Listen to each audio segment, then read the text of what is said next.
made some passionate plea that if possible, please give room for a conversation to take place. My first response, Mr. Speaker, was that to the best of my understanding, following what you are reading, I had not heard the full ruling, Mr. Speaker, but I listened to part of it and I thought what you're doing, you're actually responding to part of what the leader of minority requested you to do yesterday, because I followed the request that he made and considered that now that you had said that there is an order barring you, that there was no order barring you from making a communication on the deputy minority whip. And therefore, that is what you are doing. So I said to Senator Mogeni, why should I interfere? The Speaker is basically responding to a request that was made by the leader of minority and I think later on by Senator Sifuna and others who spoke about it. But then he said, that's not important for now. What's important is that we are losing valuable time. You can see the mood in the House. While you might be seated, I don't think you're happy, which is true. I wasn't happy. I thought there were more important things that we wanted to consider, but we wouldn't have considered in the same way that had been, in the mood that had been set before the House. Mr. Speaker, therefore, we called the leader of minority, and he brought and we had a conversation, and together with his deputy, Senator Wambua. My deputy is not around. That's why I was alone, but then I said, these are people I know well. There's no problem. We can have a conversation. Beyond politics, there are things that we know each other for. So we had a conversation with the leader of minority and said, okay, let's approach the Speaker and see if we can reach a point of agreement, Mr. Speaker. So, Mr. Speaker, we conversed. This is for members to listen and to know, because these things do happen. Of course, I registered my own views on the same and said, personally, I have been where some of these senators are today. I have sat here and saw a Speaker make a ruling that I didn't agree with under the same standing orders. While I protested, made noise, did everything, but it never got to the point that it has gotten today. And I felt that ideally what the minority side was doing, I didn't agree with it. But then we said, he said, she said, you did, I did, will not be useful for this House at this moment. Let's try and find a solution. And I think a solution is what we have proposed together with the leader of minority, Mr. Speaker, that I want to humbly plead with you. I know it's not easy because, first of all, you're an elder. Secondly, you're the Speaker in charge. You're an elected senator. And for the kind of sins that have happened before you, I don't think they make you happy in any way. But on behalf of the leadership that came to see you, we have apologized to you and said, Mr. Speaker, let that be behind us as a House. But then we want to plead with you that, first of all, in the interest of a bigger conversation, you abandon the communication that you wanted to make this afternoon. That's our humble request to you, that we plead with you, Mr. Speaker, that because there's a broader conversation that will take place, we have also agreed on the third point, which I'll mention. That's point number one, the request. Secondly, Mr. Speaker, I want to plead with you, because it's within your power still. You make communication, you pass a conversation, you can equally undo it. That the 4 colleagues that you had requested to leave the chamber, I personally plead on their behalf that you let that matter rest. I want to plead that we avoid cheers for today, because, you know, this matter is not settled before the Speaker. The person actually aggrieved is a Speaker. You can equally be a Speaker one day or chair of a committee, and if these things happen to you, it's not very easy. So I want to plead with you, Speaker, on behalf of the House, from the majority side, minority side, that you set aside that I know it's not easy, and I know it's not a very good precedent, but I also want, and I have said this to none less than the minority leader and the leaders that are here before, that please, members, we have standing order number 126. We're almost getting to that point. It is not a very good thing if we get to standing order number 126, because if a Speaker asks you to retreat from the chamber and you refuse, there are consequences, and they are very grave. So I want to plead with us as members that come what may, either from the minority side or even from the team, the majority side, let us pass on the due respect that it is to the office of the Speaker. We will agree with him. There are days even I, as majority leader, will disagree with him. Members of my team will do it. But for the sake of sanity of this House, let us pass on the respect to that office. And we have pleaded with you, Speaker, that let that matter rest. Find it in your heart to let it sleep so that our 4 colleagues can be seated together with us and we continue with the business. Then the third and the final thing, Mr. Speaker, is that we have given you our undertaking that tomorrow at 10 in the morning, we will be gathered as a leadership of the House. We'll come to your office. The minority leader will come with his team. I'll come with mine. And we reach a way forward on this particular issue. So that is a humble pleading that I bring before you, Mr. Speaker. I know it's not very easy, but I plead with you so that we can have, in the interest of sanity to the House, Mr. Speaker. Thank you.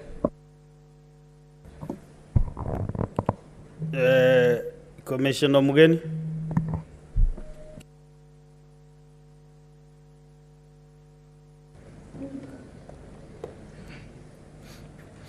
Yeah, thank you, Mr. Speaker.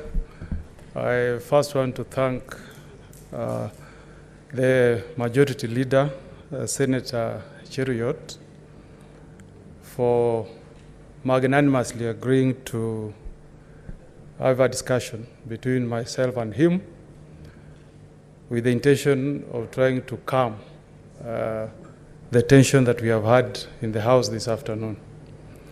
Mr. Speaker, leadership is not easy. If you read the book of Judges in the Bible, Mr. Speaker, there are a number of leaders who are anointed by God to lead their people, but on the way they made many mistakes. So we are human beings. Once in a while, we make mistakes. But every day we commence our sessions with prayer, and we know that it is biblical to forgive. And I'm happy that the majority leader this afternoon has extended an olive branch to all of us to restore to solving our problems through some form of dialogue, which is a good thing. And Mr. Speaker, I also want to extend gratitude to your office because once I had a discussion with the majority leader, you also agreed to meet us. And I know it was not easy. That was not a very easy conversation. But it's times like this that leaders emerge. As Speaker, leaders always extend an hand of forgiveness. Like Joseph in the Bible, who forgave his brothers even after the kind of atrocities they committed against him. So, Mr. Speaker, I want to just echo the words of the majority leader that we have agreed that you kindly step down the communication that you wanted to make this afternoon in the interest of restoring harmony in the House, and that, Mr. Speaker, you kindly and graciously agreed to allow the 4 senators to continue participating in the proceedings of the House, and that we are all senators, we have the title honorable members, Mr. Speaker, we can retreat tomorrow and have a discussion as leaders to find a solution. Mr. Speaker, this has happened before. I remember there is a time we protested that this House could not continue with these sessions when Senator Lelegwe, Senator Malala, and Senator Langat were arrested. And the Speaker then agreed to adjourn the House till we find our 3 colleagues. That was unprecedented. So, and I think what you are going to do, Mr. Speaker, today may be unprecedented, but we'll be citing it in the future, should an occasion like this arise. So I urge you, Mr. Speaker, to concur with the request that was made by the majority leader so that we can resume conducting the business of the House in harmony. Thank you, Mr. Speaker. Minority Linda.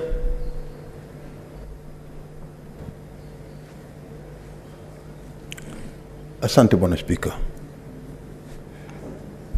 Bwana Spika,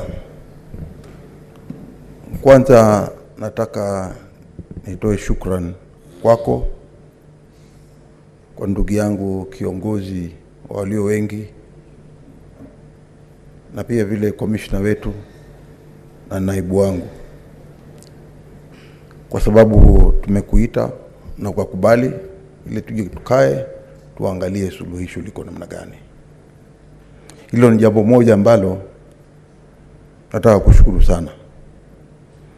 Bwana Spika, utaelewa kwamba katika bunge lazima kuwe na pande mbili, na katika hizi pande mbili ni kama ukiweka majembe mawili ndani ya gunia alafu yakose kugongana.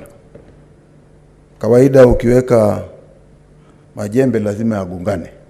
Kule kwetu kama tunaenda shambani, tunaweka alafu nabeba unaenda paka shambani, unaanza kazi ya kulima. Kwa hiyo sisi tukiwa pande hii na wale wakiwa pande ile, ni lazima saa nyingine kutakuwa na hizo tofauti. Lakini tumekaa na ndugu yangu, tumeongea, tumeona kwamba saa nyingine kunakuwa na mwelekeo. Yote aliyosema ndugu yangu Aaron nimekubaliana nayo. La muhimu zaidi ambalo nataka kushukuru zaidi ni kwamba wewe kama kiongozi ama kinara wetu hapa, Bwana Spika, umefanya vizuri kutusikiza na nimekuambia maombi yetu. Na vile tulivyoafikiana na tukakubaliana, ndio nina hakika utaweza kuyasema hapa. Waswahili wanasema yaliyopita si ndwele, tugange yajayo. Maanake kuna mengi sisi kama viongozi tutapitia. Kuna mengi zaidi utayapata Bwana Spika. Hii ni safari tu imeanza. Tuko na wewe hapa katika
is highly regretted. And I do hope that we can be able to carry ourselves with decorum, be able to look into the future in a more progressive way. The way things degenerate, sometimes it is out of provocation. But like I said, I don't have a lot to say. Whatever happened in this afternoon, it is highly regretted. And we hope that we can all sit down as leaders who have got a responsibility to be able to uphold the rule of law, to be able to represent our people who have sent us here, people who queued very early so that they can be able to send us here. They have a lot of faith in us. It would be very, very sad, Mr. Speaker, if the Speaker loses the House at the early stage. I want to concur with the Majority Leader, the Minority Leader, and the Deputy Minority Leader that all of us make mistakes.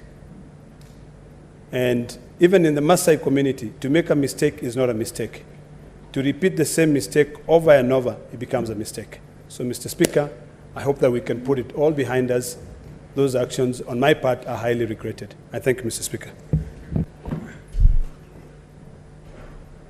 Senator Andy, who the chair previously referred to as Enoch. Senator Andy.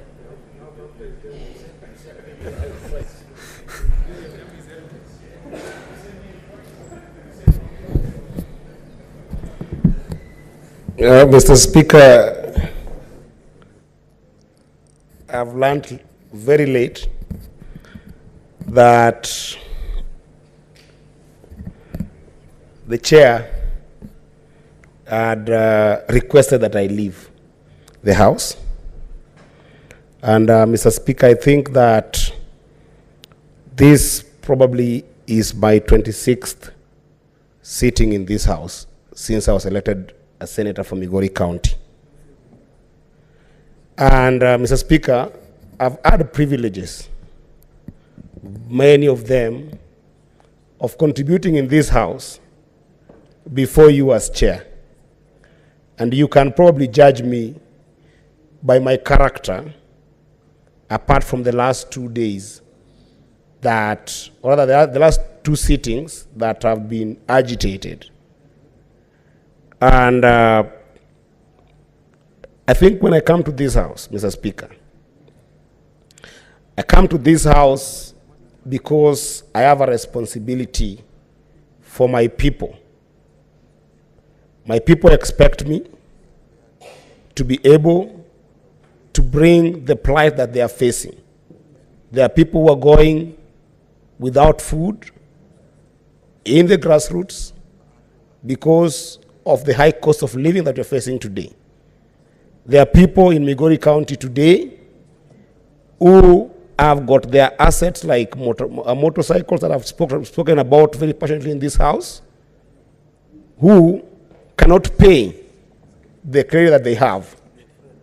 And Mr. Speaker, I do apologize if there is something that was misgiving that I did, and I hope probably like when we retreat in the evening, I'll also come to get some counsel from you. But as a father, I also wish to kindly invite you that if you've got some of your children who have been very loyal and have been very reasonable in this House, you should also assess us that why are we losing our cool. But that said, if there was any act that was demeaning that I might have done in this case unknowingly, Mr. Speaker, I do apologize. Thank you. Honorable Senators, when there is disrespect to the chair, it does not involve the chair alone. We have so many stakeholders, other senators in this chamber, we have Kenyans, members of staff. So I would like to listen to 2 or 3 more senators because I want to really assess whether they also have the feeling of forgiveness. And if the majority feel that that aspect of forgiveness should not be there, then it will not be possible to forgive. So I want to give 2 or 3, maybe let me hear from Malindi now. No, majority leader, this matter is not subject to any direction from anybody. This is between me and my God. Whether I forgive or not, it's between me and my God. Senator Gloria Roba.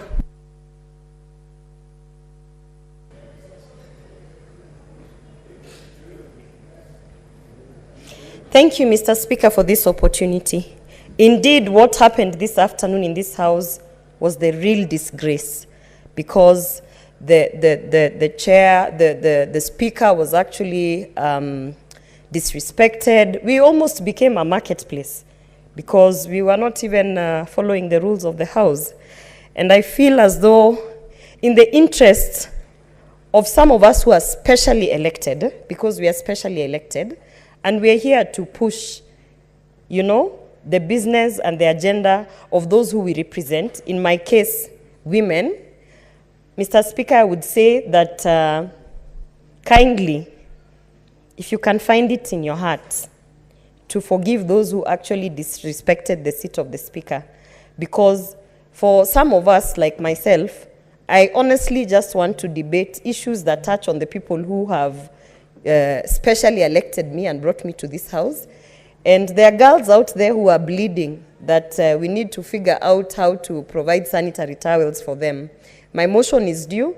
Mr. Speaker, I urge you kindly, if you can forgive them so that we can move forward, so that we can be able to conduct the business of the House, and let this be a precedent so that going forward, we also understand that there is a line and we know how to, you know, conduct ourselves.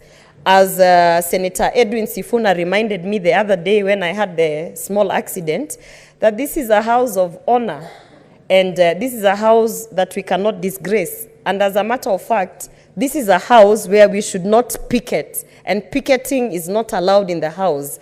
He reminded me that, and hence, Mr. Speaker, you remember, I did not imagine that having my period was picketing, but in that sense today, I would also like to remind my fellow senators that as we move forward, they should understand that picketing is strictly not allowed. But kindly, forgive all of us who might have gone astray. Mr. Speaker, let us move on. Let us conduct the business of the House. Thank you. This is an extraordinary session. Senator Sifuna, I'm not giving you, I'm telling you this is an extraordinary session. Have you cool, yes. Senator Manzo? Senator Manzo, Daniel? Yeah, thank you, Mr. Speaker. Mr. Speaker, this is a house of honor, and the seat of the Speaker is a very, very important seat for us to transact business on behalf of the people who elected us. We have serious matters pending before this House, the division of revenue bill. University fees has gone up. The country is looking upon us to look for a solution. CBC has caused a lot of confusion to children, among many other things. Life is very hard for common Kenyans. In fact, Mr. Speaker, if you see nowadays, there's no traffic because people are unable to drive their cars to town. You know, that tells you, and the Kenyans are very patient and weighty to see a solution from Parliament. So, Mr. Speaker, I believe from your seat, when there's an apology requested, Bill Graham said that people need two things in the world, forgiveness and goodness. And I think once you get forgiven, then goodness rules, and I believe the House will be able to proceed with all these very urgent matters. And I'm very sure, Speaker, in law there's something called proximate cause of things. And let me finish on that point. Proximate cause of things. We should re-examine also the whole situation. The law is very clear that and that's why the Speaker cannot allow, if a matter is live in court, it cannot be dragged into this House. And similarly, if a matter is live in this house, it cannot be taken to court. And whoever goes to court must be honest with the court and say, that matter is live in Parliament. And therefore now the courts will decide. So when people are honest with each other, then we have no proximate cause of all this. And I believe all of us should re-examine this matter and we look forward to a solution. I thank you, Mr. Speaker. Senator Ali Eloba.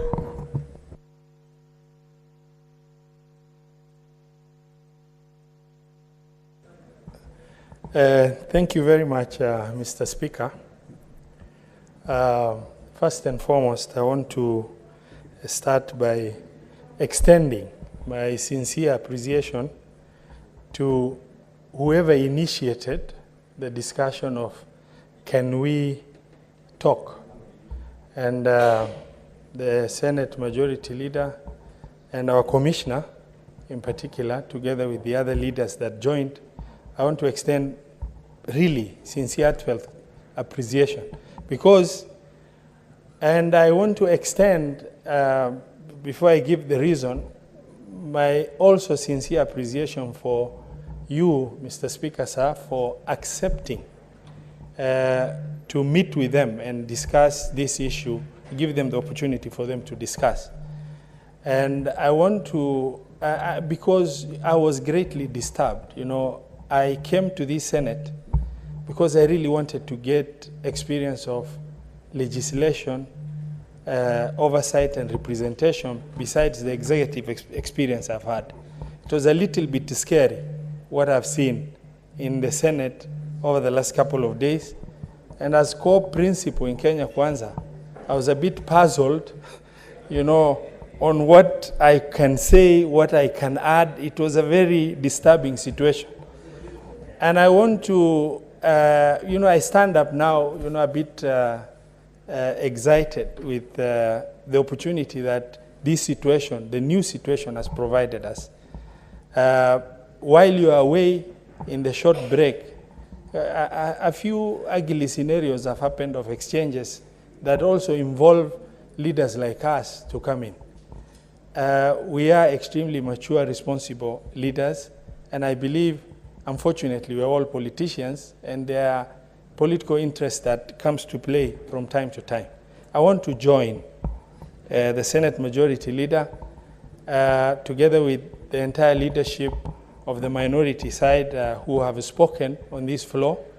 And, you know, it is extremely respectful when people, mature, responsible, stand up and say, we extend our apologies for whatever happened. And I feel touched as a leader. And I want to join the Senate Majority Leader's request, as well as the Minority Leader and the other leaders in this House, to request you to find it within your heart to forgive and also facilitate the opportunity for us to get the House back. I must add, yesterday I was here speaking on the floor of the House.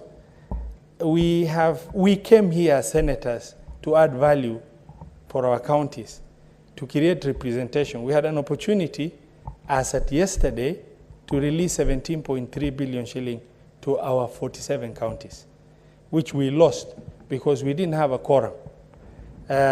Today, I came here hoping and praying. I don't normally comment in the social media forum of the Senate, but yesterday I had to write a pleading statement to remind our senators that it is extremely important, despite the controversy, that we find it within our heart to do what is within our responsibility to execute. Mr. Speaker, sir, I end by requesting you, pleading with you, and finding within your heart to forgive and also accept the request by the leaders as it's put forward to you. Thank you very much, sir. Senator Romenen, Como James.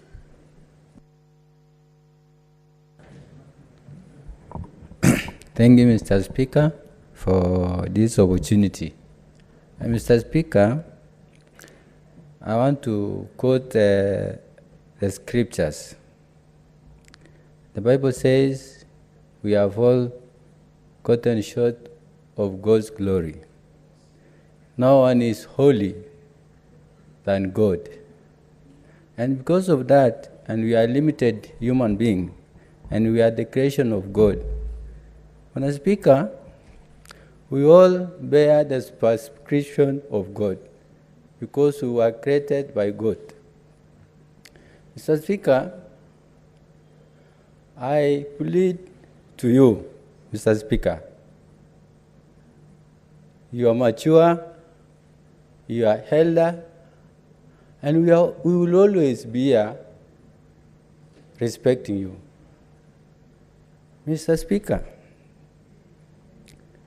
Jesus Christ himself said, forgive your brother, your sister, as many times as possible. 70 times 70. You could imagine, Mr. Speaker, it has not, whatever our brothers and sisters have done, it's not even 30 or 40. There are yet mistakes that will be done. Mr. Speaker, because Jesus died because of our sins.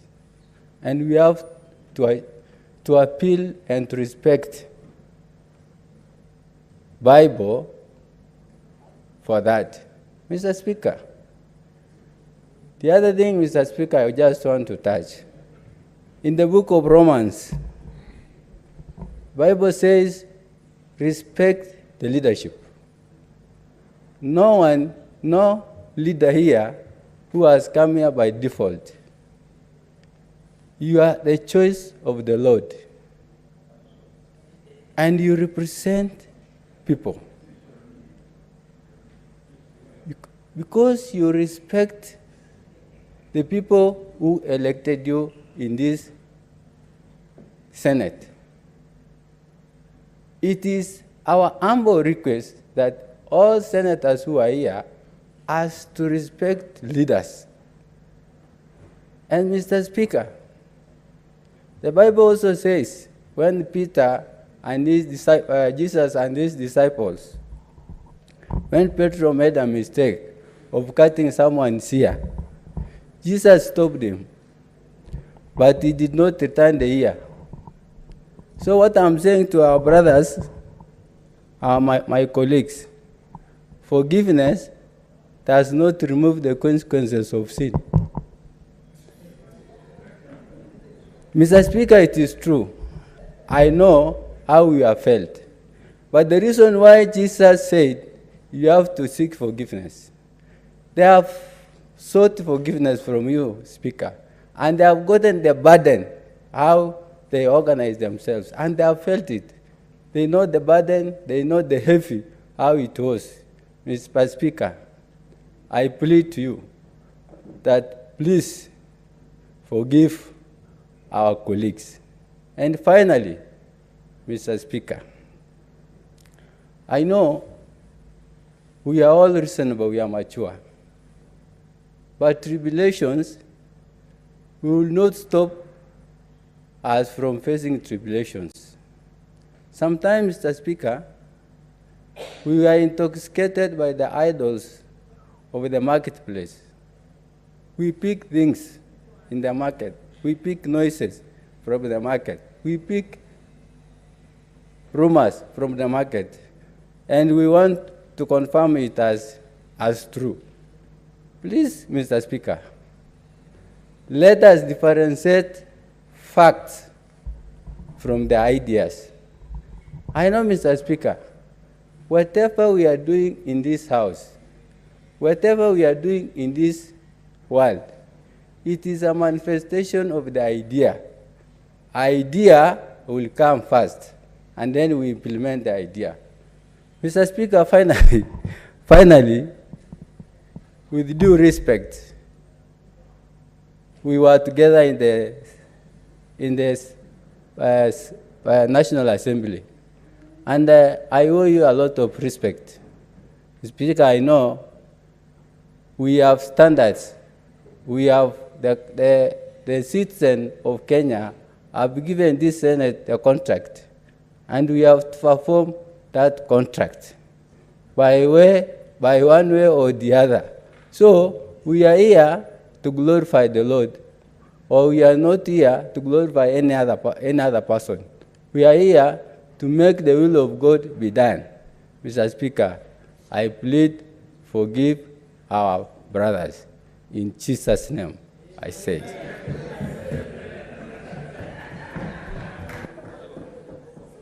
Senator Omenen, I am not sure of all the other verses you have quoted, but the one you said the year was not returned is false. Because the year was returned and that servant healed. And the name of the servant is called Malchus. Yeah, so the year was returned and that guy was healed immediately. So that bit was a bit misleading. I want us to conclude on this matter so that we can transact some business of the day. But I want to give Senator Kavidu. You have really requested. Then Senator Morango, 1 minute each at least. Because we have, thank you, Mr. Speaker, enough, yeah, for giving me this opportunity to join my fellow senators and also you to say that this is a house of order, and Mr. Speaker, what has been taking place for the last 2 days is not very pleasing to any of us. Mr. Speaker, I want to speak to us through the word of God. And no leadership that does not come from God. Your leadership comes from God. And all these other leaders, the leadership comes from God. And so, I want to quote a scripture in the book of Ephesians, which says that by quoting this scripture, I'm not calling anyone a child, and I'm not calling him even a father, but it is just an example of how we should respect one another. And the word of God says, the Bible says, children honor their fathers, and fathers do not embitter or make your children hungry. In this whole situation, there is what has brought these hiccups, because if the communication was done the way it would have been done, we would not be where we are today or now. So, Mr. Speaker, I want to say, forgive the 4 senators, because, Mr. Speaker, you said you will decide whether to forgive or not. But I want to tell you what God says.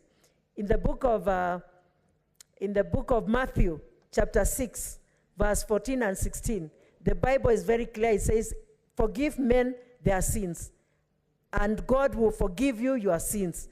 Every one of us needs God's forgiveness. And so if we have to be forgiven by God, we also have to forgive men. So, Mr. Speaker, I beg you and I plead with you, forgive the 4 senators, and let's move on as we receive the communication the way it should be, so that the hiccups will get finished, so that, Mr. Speaker, we can speak of important matters of this country, like our children even in schools are dying of hunger. The other day I was in Machakos, and there are children who are not going to school, Mr. Speaker, because they have no food. The drought is too much. The schools are, demanding us to pass laws in this house. Mr. Speaker, forgive them, and do something also about the communication so that we can move on. Thank you, Mr. Speaker. Senator Morango. Asante sana, Mstahiki Speaker. Kwanza nataka nishukuru kiongozi wa wengi na kiongozi wa wale wachache, kwa sababu ya kujua ya kwamba uchache ya walio wachache sio wingi wetu tulio wengi. Kwa hivyo unadhani ni jambo la msara amefanya. Leo Mstahiki Speaker, sijui kama kwa diary ya shetani kama anayo, ilikuwa siku yangu, kwa sababu yale mambo ilikuwa inafanyika hapa ndani na nje. Leo nimekuwa na matatizo mara mbili. Kwanza nilikuwa na shule 3 ambazo zilikuwa zimetembea hapa siku ya leo, na sijui kwa nini imefanyika wakati walikuwa hapa. Kwa hivyo kama wameenda wakifikiria hivyo tunafanya hapa, niko na shida kubwa sana. Wakati ulipofika Mstahiki Speaker, ukanipa nafasi ya kufanya introduction katika kile kizaza, nika introduce shule ya Murang'a kama shule ya Kirinyaga. Kwa hivyo wao wanafikiria hata sijui majina. ya shule ambazo zimekuwa hapa siku ya leo.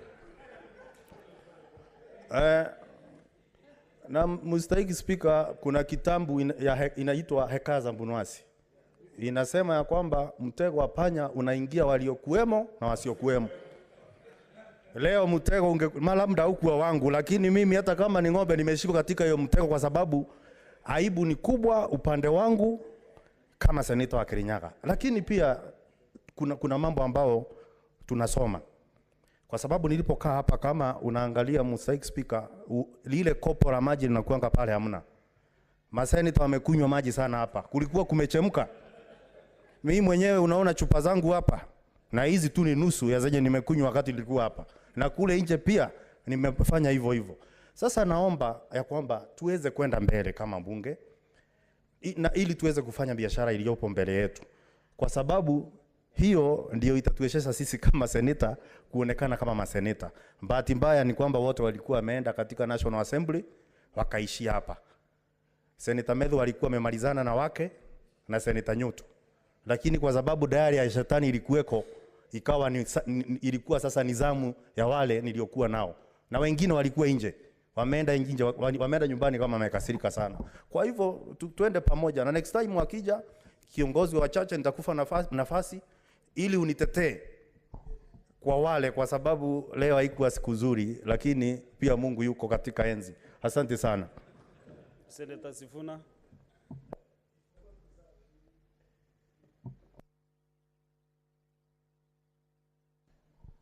Kindly 1-2 minutes each.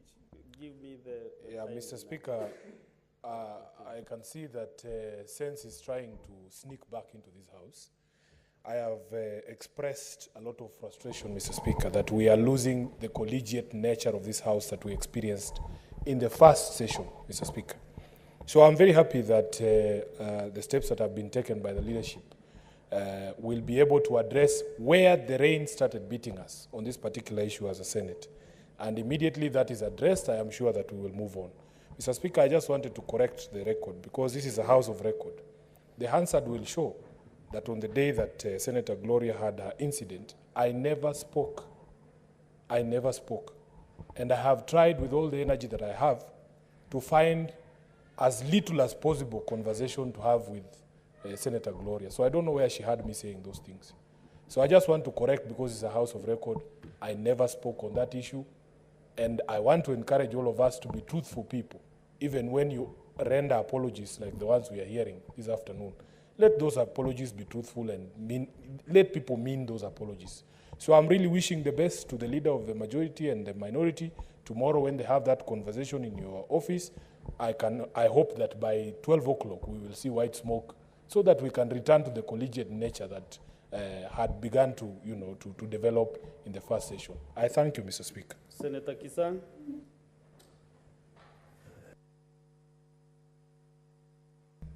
Thank you, Honorable Speaker. I wish to thank the Majority Leader and Honorable Mukeni, who initiated the mediation, and thank you for accepting to meet them. Secondly, Honorable Speaker, I know yourself and a few of us, we were in the National Assembly for 10 years, and we ran away from National Assembly with the hope that we come to this house, which is the Harbor House, so that we don't see things that we saw today. I hope what happened today will not happen again. It is good for the leadership. If there are any issues, especially controversial communications, if it is possible, you consult and maybe discuss before coming to the floor of the House. Finally, Honorable Speaker, I request you, because of time, I know the Senator for Kirinyaga is having issues, as he has said, because the students were told to go out of the gallery by the sergeant at arms because of what was happening, was to save us from embarrassment, and somehow he's already embarrassed. We want to save sorry for what happened. As the Bible says, Honorable Omenen has quoted several verses. If you remember the Lord's Prayer is very clear that we forgive those who trespass against us and will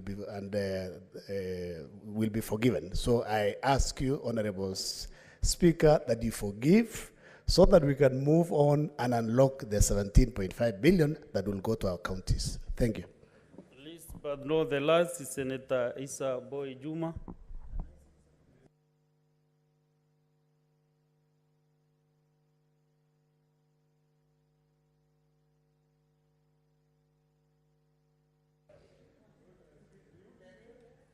Asante sana Mheshimiwa Spika kunipa fursa hii, na nitachukua kama dakika moja tu, si dakika mbili. Kwanza natoa shukrani yangu kubwa sana kuhakikisha kwamba kuona majority leader na minority leader wamekaa chini pamoja na commissioner mgeni, wakakaa chini wakaongea hili jambo na kupata suluhisho. Mheshimiwa Spika, mimi nimeshukuru sana kwa siku ya leo. Kusema la kweli, mimi hichi ni kipindi changu cha pili kwenda na bunge hili la Senate, bunge la 12 na sasa la 13. Kulikuwa na chechemoto sana katika bunge la 12 lakini si kama hii ya leo. Nimeshukuru sana kuona kwamba hili ni bunge la Senate ambao kuna viongozi ambao wana busara, wamekaa chini wakaona kwamba wakae chini waweze kutatua hili swali.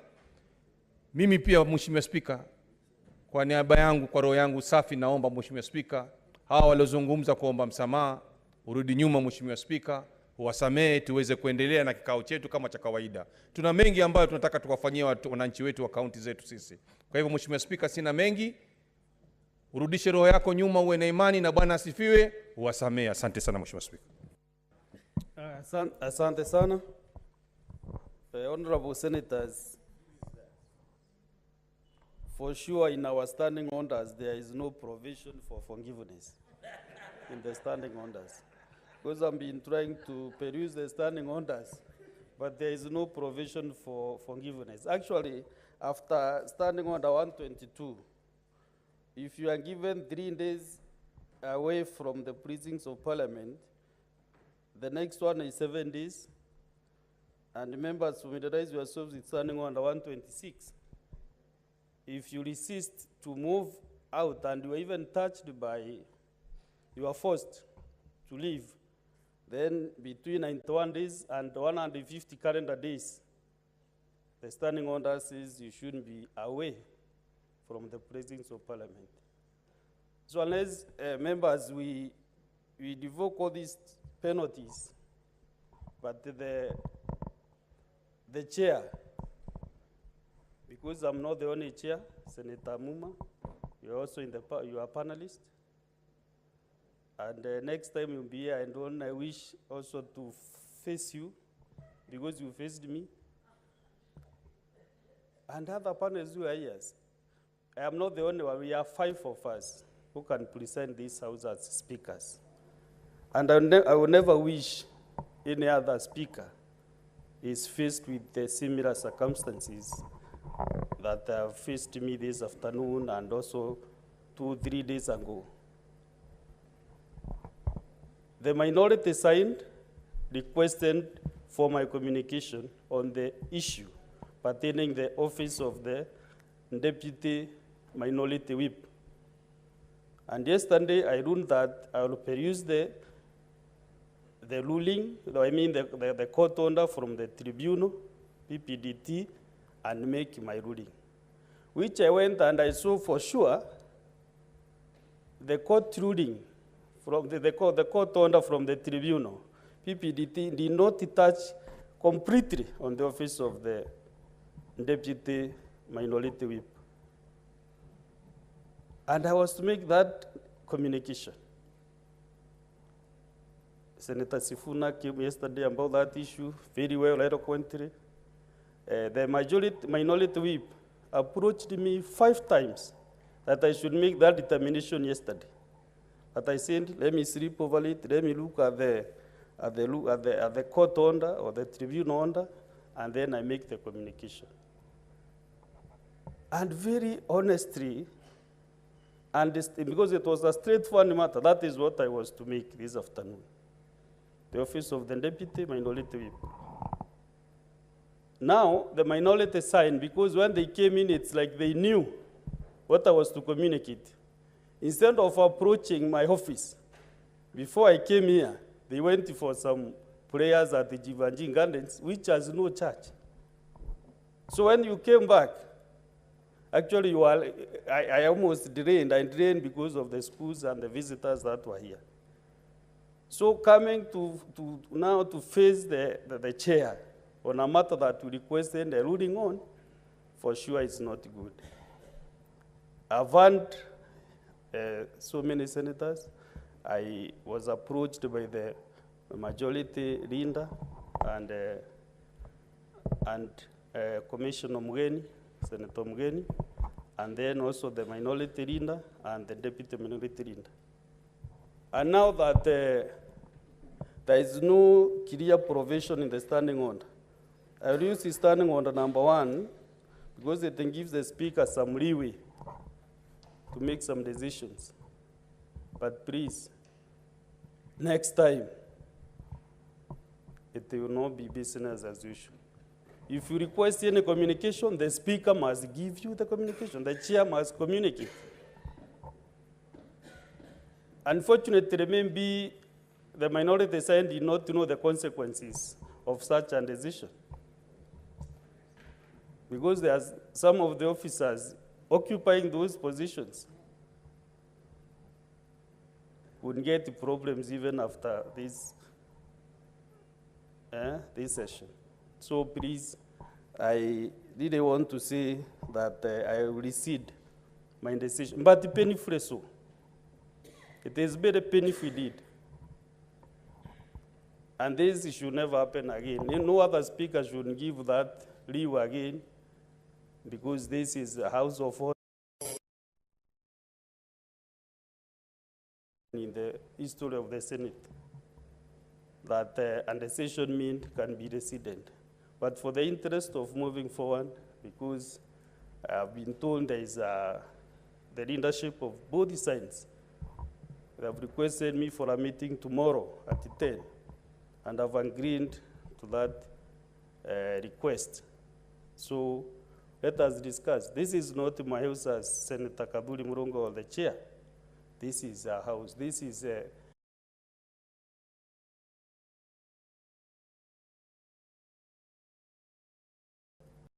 Wiper from ODM. You are one team. So sit down and put your house in order so that we can be able to move. The speaker has no leave of the chair to manage the political parties, as many senators have pronounced themselves. So if it is the majority side has issues, please sit down somewhere and sort the issues from the majority side. The minority side, sit down as a house, as one family, and sort your issues, so that those issues do not find their way to the chamber. Senate has always been very bipartisan, and I will request senators from today henceforth, let us please live to that principle. So the 4 senators,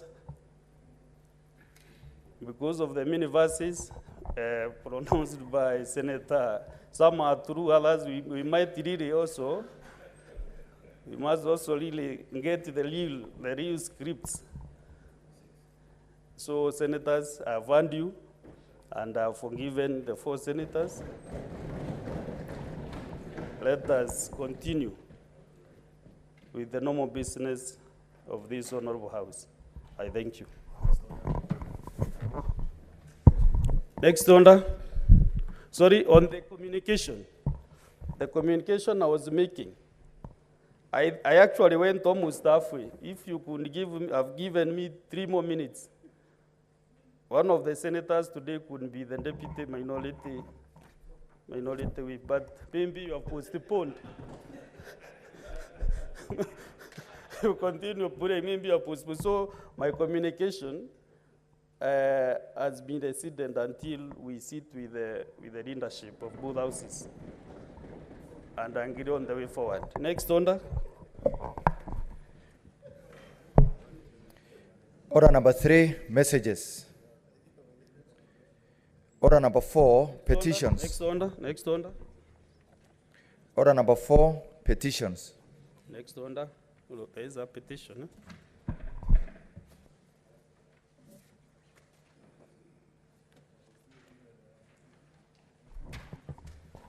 Honorable Senators, I have a petition by Mr. Paulo Mutembei concerning the historical injustices suffered by the Torobek community.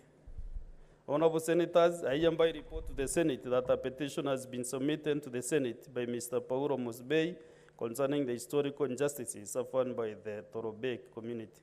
As we are aware, under Article 19(1) of the Constitution, and I quote, every person has a right to petition Parliament to consider any matter within its authority, including enacting, amending, or repealing any legislation. Honorable Senators, the salient issues raised by this petition are that a majority of persons from the Tolobei community originally lived together with the Ogiek community in the regions of Mau Complex of Nakuru and Nalo counties. Mount Rodian across to the forests of the northern Tinderet in Nandi County, Timboroa from Majimazuri,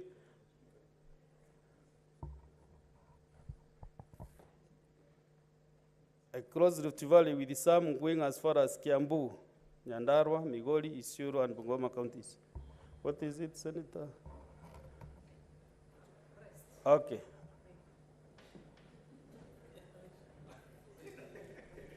You are also forgiven.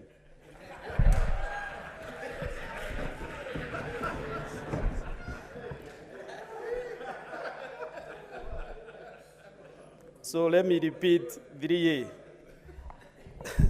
That a majority of persons from the Torobei community originally lived together with the Ogei community in the regions of Mau Complex of Nakuru and Nalo counties, Mount Rodiana across to the forests of the modern Tinderet in Nandi County, Timboroa from Majimazuri, part of Koibatek Forest, Tugen Hills, Mount Elgon Forest, and Chelangan Hills, where others were scattered across Rift Valley, with some going as far as Kiambu, Nyandarua, Migori, Isiolo, and Bungoma counties. That the community was evicted from their original habitat by the colonialists and thereafter by the Kenyan government after independence, rendering them internally displaced. That while some internally displaced persons from the Ogei community have been compensated and resettled by the national government, the Torobei community have neither been compensated for or nor resettled. Additionally, the Torobei community members are not considered for employment when opportunities arise, and therefore they have remained marginalized. That the Torobei community, through their leaders, have been forced to have the matter addressed by the relevant government agencies, all of which have not borne fruits.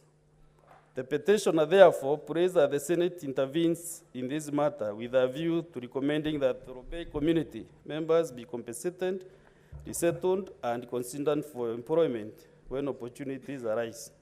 Honorable Senators, pursuant to Standing Order 237, I shall now allow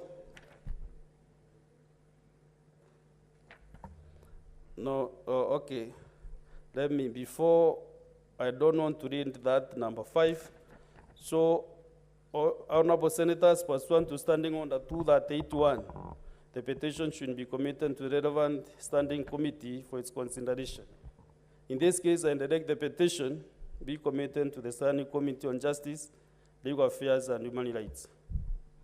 And in terms of Standing Order 282, the committee is required in not more than 60 calendar days from the time of reading the prayer to respond to the petitioner by of a report addressed to the petitioner and lead to the table of the Senate. I thank you.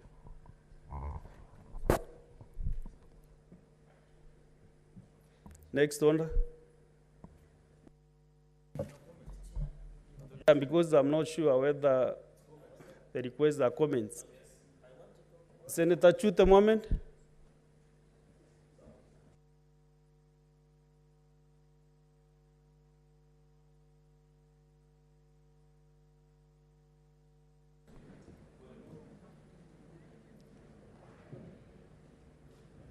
I've committed, but still, if I could forgive other things, I can give you a few comments. Not on this one, Honourable Speaker. Majority Leader, you want to make comments on this petition? No, I wanted to request that you,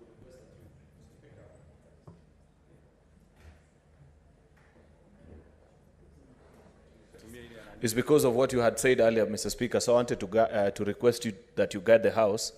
There are members who maybe for whatever they wanted to say earlier are still on the queue, that they first opt out so that if there are members who want to comment on this petition, they are given a chance. That's what I wanted to request you to do. And see one request. Now one from Senator Samson Chelagay.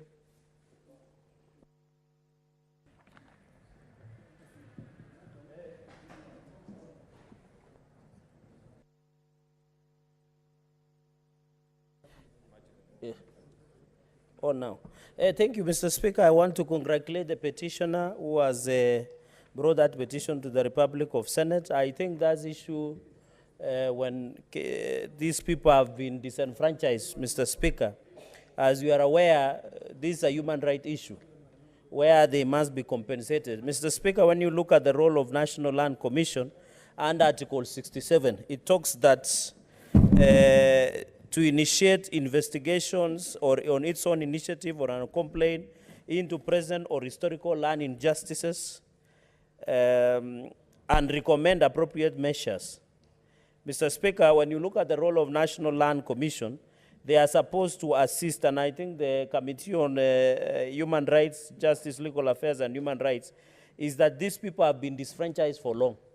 Mr. Speaker, you are aware Mau were compensated at some point. There was a case that was listened at London Inns in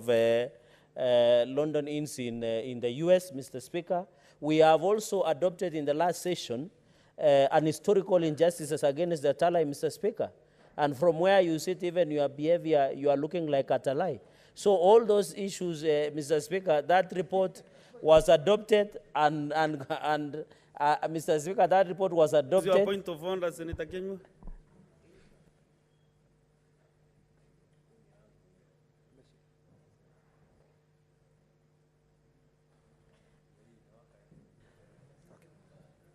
Mr. Speaker, did you hear what Senator Cherargei said?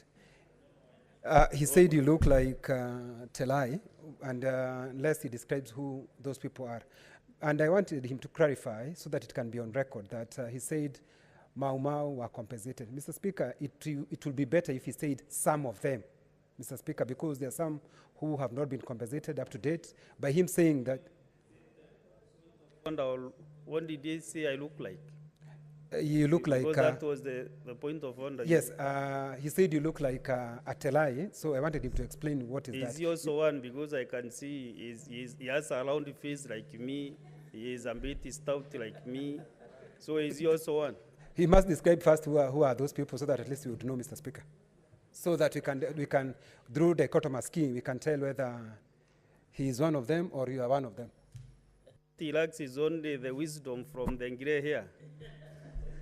Mr. Speaker, to my brother Senator, I think you not align in our community are revered people and they are very Solomonic. Mr. Speaker, what we have done today by forgiving the 4 colleagues is needed Solomonic wisdom and patience that you exercise today. So I think that is what I meant. I say look like, and that is the use of euphemism. The issue of some, I want to correct really. Some of the Mau have been compensated, Mr. Speaker. So this is not a unique issue. And you know the issue of land is a multi. Professor Tomo Jenda, who is the senator of Kisumu, who is not here, wrote a book called Principles of Conveyancing. In his opening remarks, he says in Africa, land is a very emotive issue. So this is a very dicey issue that we need to handle carefully to relook, because these Dorobos, Mr. Speaker, are being chased out of forest. They are living on the pathways and the roads within the forest, Mr. Speaker. And that is the worst human indignity, Mr. Speaker. And even as we talk today, Talai has never also been compensated, Mr. Speaker. Some of the Mau were compensated, others were left out, Mr. Speaker. And you know, I remember, and I want to appeal to President William RUTO. You remember during the last parliament, Mr. Speaker, during the State of the Nation of Address, I don't know which year, the former president committed 10 billion for compensation of historical injustices, be it in Ukambani, costs, even in everywhere. They had committed 10 billion Kenya shillings, Mr. Speaker. What I want to appeal to government is that let that 10 billion be rebudgeted again, so that as the Committee on Justice, Legal Affairs and Human Rights, and even the Lands Committee and other sectors, Mr. Speaker, you have a kitty that you can compensate these people that have suffered, Mr. Speaker, not including but not limited to even buying land, Mr. Speaker, giving them cash, Mr. Speaker, to resettle them, compensating them, Mr. Speaker, because these are the people that have suffered, Mr. Speaker. So Nandi, Mr. Speaker, in conclusion, is that most of our people in Nandi suffered. And when you go to Tindred, Mr. Speaker, part of Nandi Hills, and even the multinationals, Mr. Speaker, some of the multinationals, Mr. Speaker, in conclusion, I saw an expose by BBC about sex for work in some of the multinational estates in Kericho, Finlays and others, Mr. Speaker, in conclusion. That is just part of the greatest authorities that multinationals have committed. Even when you go to Nyamira or any other part of this country where multinationals were there, talking about sex for work, Mr. Speaker, is a small atrocity that multinationals have committed. The worst is they were able to dispossess, uproot, even kill people to create space to plant some of those tea, Mr. Speaker. Even as those people in wherever they take their tea, be it Lipton or any other form of Kenyan tea across the world, that tea is tainted with blood. And the earlier those multinationals come and sit and compensate our people, the better. Because the issue of sex for work is something that, Mr. Speaker, should be investigated. The police should arrest the people who are supposed to. This is violations against Mr. Speaker, and it was sad that an international media station was running a documentary, Mr. Speaker, that was outraging. And therefore, I want to appeal that this matter must be resolved as soon as possible, as quickly as possible. The jailer committee, which my predecessor, I think part of it we also handle land historical justice, Senator Commissioner Okongo Mugeni. But today, Mr. Speaker, is very humble. I don't know which medicine you gave him. But the point I wanted to make is that there is a tradition that will always be taken into place. Mr. Speaker, with those very, very remarks, I thank you and congratulate the petitioner. The next order, thank you.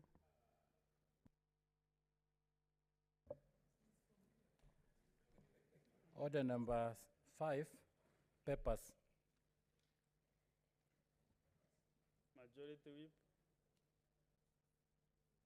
Majority Whip, do you have instructions today in the papers?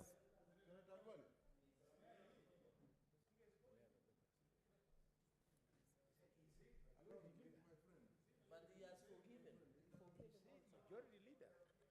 Thank you, Mr. Speaker. Mr. Speaker, sir, I'm sorry I didn't realize that the Majority Leader had stepped out of the House. My apologies. I beg to lay the following papers on the table of the Senate today, the 22nd February 2022, being one, the report of the Auditor General on the County Revenue Fund for the County Government of Murang'a for the year ended 30th of June 2022. 2, report of the Auditor General on the Kirinyaga County Assembly Car Loan for Members Fund for the year ended 30th of June. You are out of order. 3, a report of the Auditor General on the Nyeri County Enterprise Development Fund for the year ended 30th of June 2022. Mr. Speaker, I have the power to whip my side. Yes, drawn from the Constitution. Yes. Mr. Speaker, you've just spent this afternoon. Senator Karwale, who is disturbing you? What is it? You are not concluding reading the papers that you have. Yes, I was just exercising my powers as a whip, but not at the wrong time, at the right time. It doesn't make sense to me, Mr. Speaker, that after you have spent an entire afternoon trying to return the House to an orderly way of doing business, members on my side, knowing very well that I'm their whip,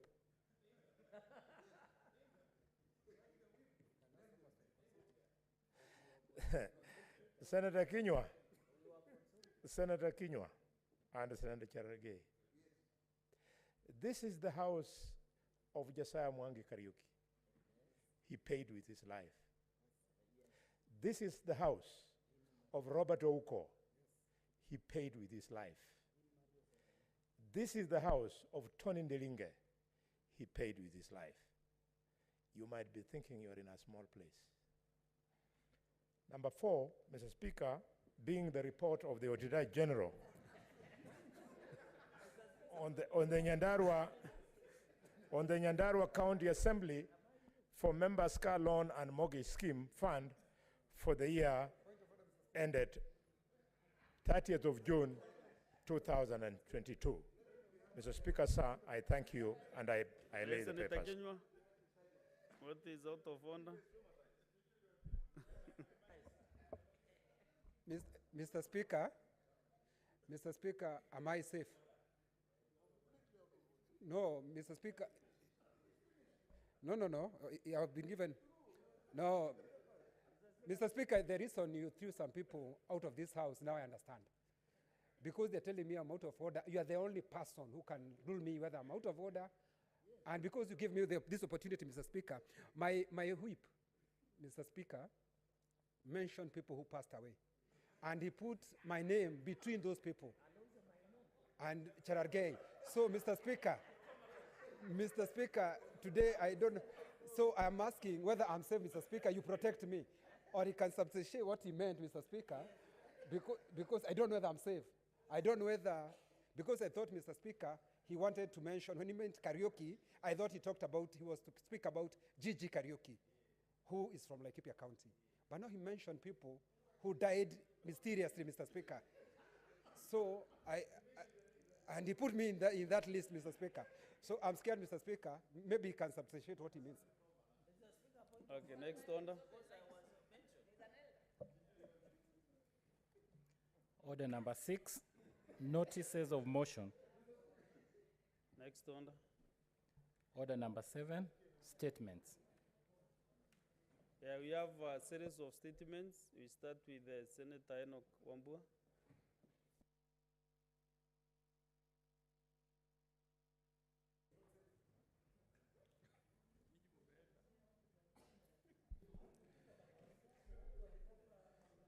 Thank you, Mr. Speaker. Mr. Speaker, I request that you order the Senator of Kitui County be heard in silence. Mr. Speaker. Senator, just consult Senator Boni Karwale, just a close. Don't exchange with the Speaker in that manner. Yeah. Senator Boni Karwale, can you be clear on this matter because the two senators are not comfortable?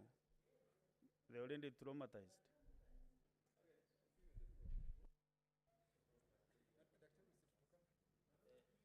Mr.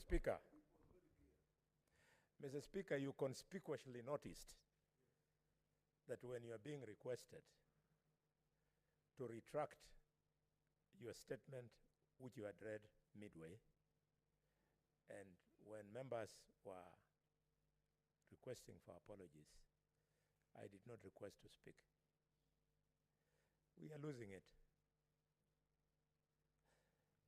I'm referring to those great men and those great men who, because people wanted them out of the way so that they would not continue being here. Just to remind ourselves that to be here, it is a serious platform. Very serious. Mr. Speaker, since you have allowed me, allow me to say this one. Just this one, please, kindly. That you know, when you become emotional, Senator Carol, you start singing. Yes, so I will not trying to. Mr. Speaker, seeing what is going on in this house, members will just have to go back to the rules. If indeed you have accepted painstakingly to do what you did, then I would be expecting also members to also hold a conversation with themselves the way you did. This would be the time, Mr. Speaker, sir, for the Senator of Isiolo to re-examine herself and ask if it is true that knowingly that the sub judice rule applies just as much to Parliament as it does to the judiciary, what would she do in view of that, if we are serious? Mr. Speaker, similarly, I would be requesting the leader of the minority to talk to himself. That if knowing the rules, he can stand in his place and walk right to the chair and warn you directly, and in the process attract his colleagues. Is that the way we want to run this house? If it is the house that was so important that these people, whose names I've invoked, lost their lives, ladies and gentlemen, honorable senators, let's not do that. Let's not do it, Mr. Speaker. Mr. Speaker, Senator Dulo is a lawyer. Mr. Speaker, Don't go to the details of that matter because... yes, I'm concluding with this remark because then you have allowed me that much. Mr. Speaker, you did not invite yourself into speaking to the separation of the offices. There was a lot of point of order upon point of order that caused you to prepare this communication. Otherwise, originally you had refused. Why are we being dishonest? Are you saying we are children in this house? Thank you, Mr. Speaker. Senator Enoch.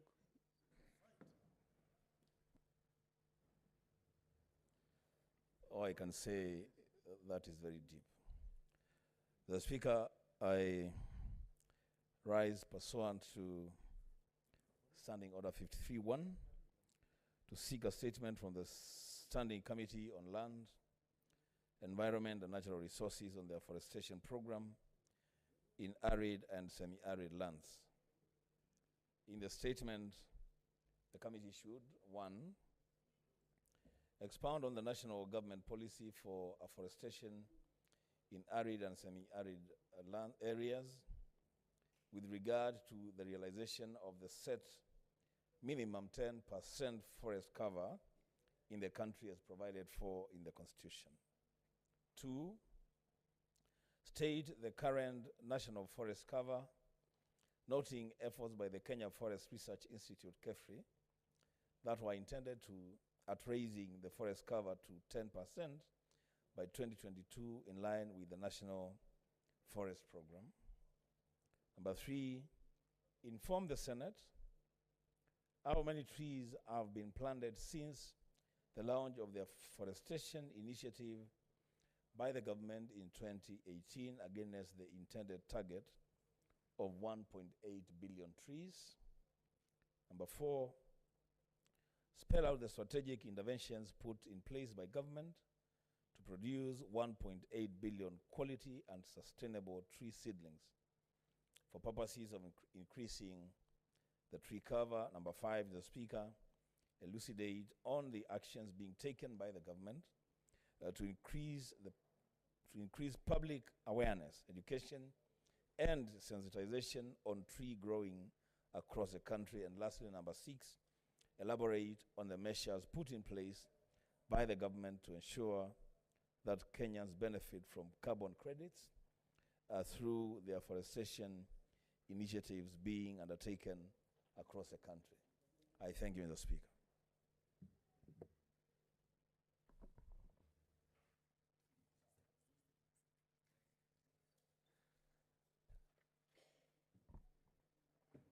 The Honorable Senator from Laikipia, in 1 minute, comment on the statement by the Honorable Senator Enoch Kwambua.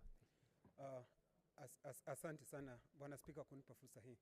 Nataka kuchukua fursa hii kuunga mkono taarifa iliyoletwa na Senator Enoch Kwambua. Ni kweli mambo ya upanzi wa miti serikali imechukulia kwa uzito sana. Nakumbuka Rais wa Jamhuri ya Kenya akisema kwamba tupande miti. Na ni jambo la muhimu sana kwa sababu ukiangalia hasa sehemu zetu ambazo ziko na miti kunanyesha, lakini sehemu ambazo ni jangwa zimebaki jangwa kwa sababu hakuna miti.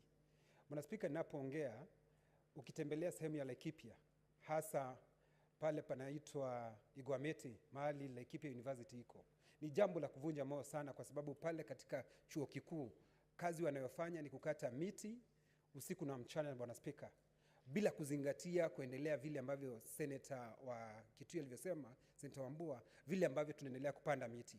Kwa hivyo vile ambavyo tungependa kusema ni kamati ambayo itashughulikia hilo jambo ambalo limetajwa hapa.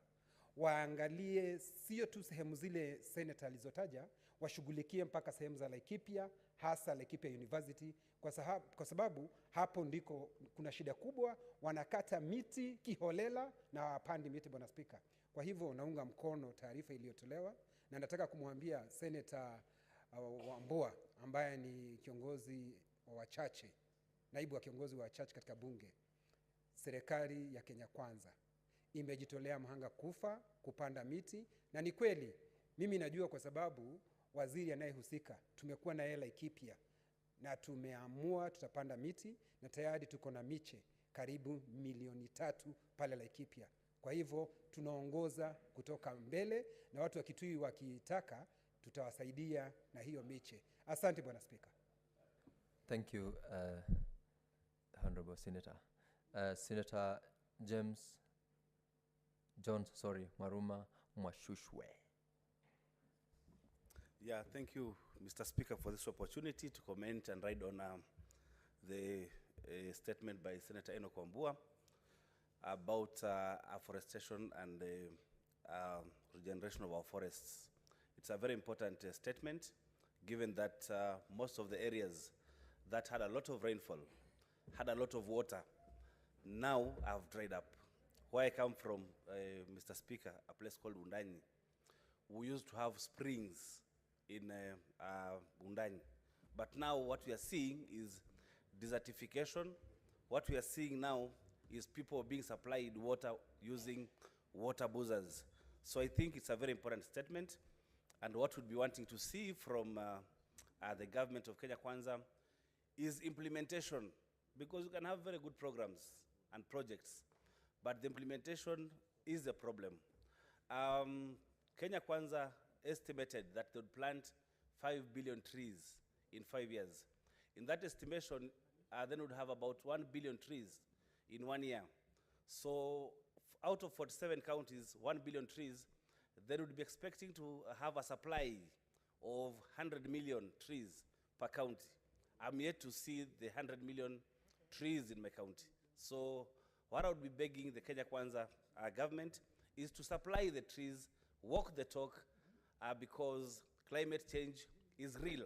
And when you have climate change, then the people who are affected are women and children and PLWDs. I would like to write on that statement, and I would be wanting to see the responses that we'll be getting from the Lands Environment and Natural Resources Committee, which I sit. Thank you, Mr. Speaker. Honorable Maruma, you also have a statement, right? Go ahead and read your statement. Yeah, thank you, Mr. Speaker, for this opportunity to read this statement. But I must say that the statement that I intended to read first, it has gone through processing, and the one that I have here has really quite been dismembered. But I was going to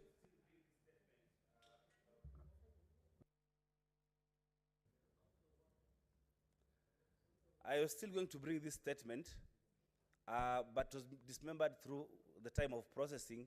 But because now this has come earlier, I will still read it and then follow through the Secretariat and see where the initial version is. Because, Mr. Speaker, the initial version was that there's somebody who is abstracting water using Kenya pipelines without public participation. But still, from Zima 2, I was going to go through it. So just allow me to go through the statement, and then I follow through what happened to the initial statement. What's your point of order, Cherargei? Speaker, this is a house of rules, order and procedure and precedence. When you look under Standing Order 53, 52, 53, 54, 55, if we allow Senator Maruma, my good friend, Mwashushe, to read this version of the statement, I'm worried it might not all fall the threshold of Standing Order 55, where he talks about the contents of requests for statement, as in shall not be for debate, frame to give information, or convey a particular point of view, contain an argument, interference, opinion, repeat substance covered, seek an expression of opinion, be excessive of length, ask a private individual or an official body to more than one subject, Mr. Speaker. So for neatness of the House, Mr. Speaker, and not running the risk of Senator Maruma reading his own version of the statement that was not processed by your office, Mr. Speaker, and you know you need to withdraw the word dismember, because I don't think that your office can dismember anybody's statement. So to avoid running afoul of Standing Order number 55, Mr. Speaker, on a point of order, I request that Senator Maruma's statement be stand down until it is consulted and cleared, So that, Senator Maruma, according to small information I have, he was in Jeevanjee for prayer. So he might have brought a Jeevanjee version. Thank you, Mr. Speaker. All right, you've made your point. Senator Maruma, if the statement you intend to read is not the one approved by the chair's desk, then I would advise that you make reference to the one that has been approved. If it's not, then... Yeah, thank you. Much obliged, Mr. Speaker. This statement has gone through all the processes, and it involves Mzima too. And I would like to tell my good friend that when you bring Jeevanjee garden issues here, really, what point are you trying to make, my friend, Senator for Senator Nandi? Maruma, go ahead and thank you so much. Thank you. Given what has been happening in the near past, I wouldn't want really to go to very many issues because I don't have that mood.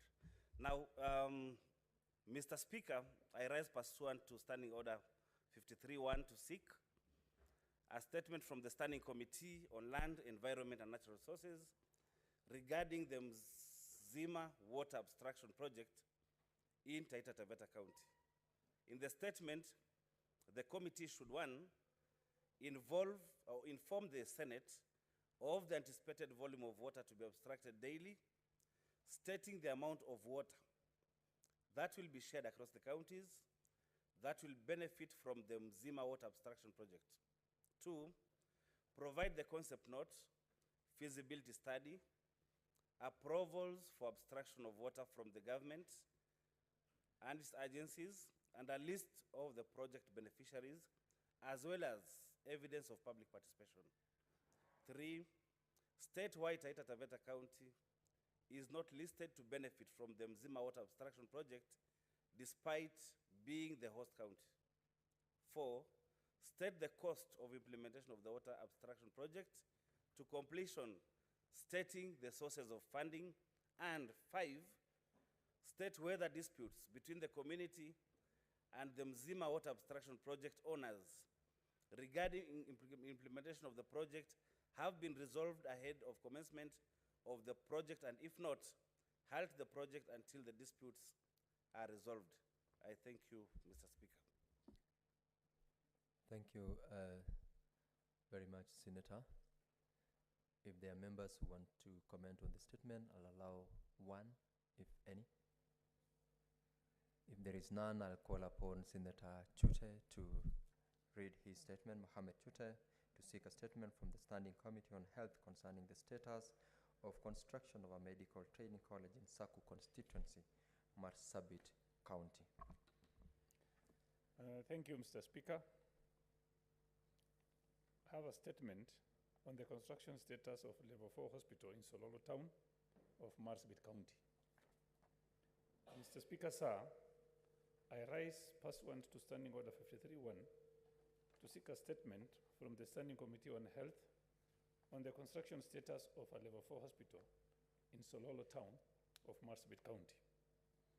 In the statement, the committee should, one, provide details on the commencement date of the project, completion date, the initial cost, initial price variation, and actual price variation. Two, investigate and report to the Senate on the status of completion of Level 4 hospital in Sololo Town, further establishing the cause of stalling of the construction works and measures taken to revive the construction. Three, to inform the Senate whether the project was tendered for, providing details of the contractor who won the award. Four, state the amount paid to the contractor and how much is outstanding, indicating whether the contractor is still the same. Five, explain the action to be taken against the concerned officers in the event of continued delay in the construction works of the facility. Mr. Speaker, my second statement reads, it's a request for a statement on the construction status of a medical training college in Saku constituency of Marsabit County. Mr. Speaker, sir, I rise pursuant to Standing Order 53-1 to seek a statement from the Standing Committee on Health on the construction status of a medical training college in Saku constituency of Marsabit County. In the statement, the committee should, 1, provide details on the commencement date of the project, completion date, the initial cost, initial price variation, and actual price variation. 2, investigate and report to the Senate on the status of completion of medical training college in Saku constituency, further establishing the cause of stalling of the construction works and measures taken to revive the construction. 3, inform the Senate whether the project was tendered for, providing details of the contractor who won the award. 4, indicate the amount paid to the contractor and how much is outstanding, indicating whether the contractor is still the same. Finally, number 5, explain the action to be taken against the concerned officers in the event of the continued delay in the construction work of the facility. Thank you, Mr. Speaker. Thank you very much, Senator. I will invite if there is any member who would like to comment on that, on the two statements that have just been read out by Senator Chute. If there is none, Senator from Nandi County, Senator Samson Cherargei, to seek a statement from the Standing Committee on Education concerning the transition of learners to junior secondary school.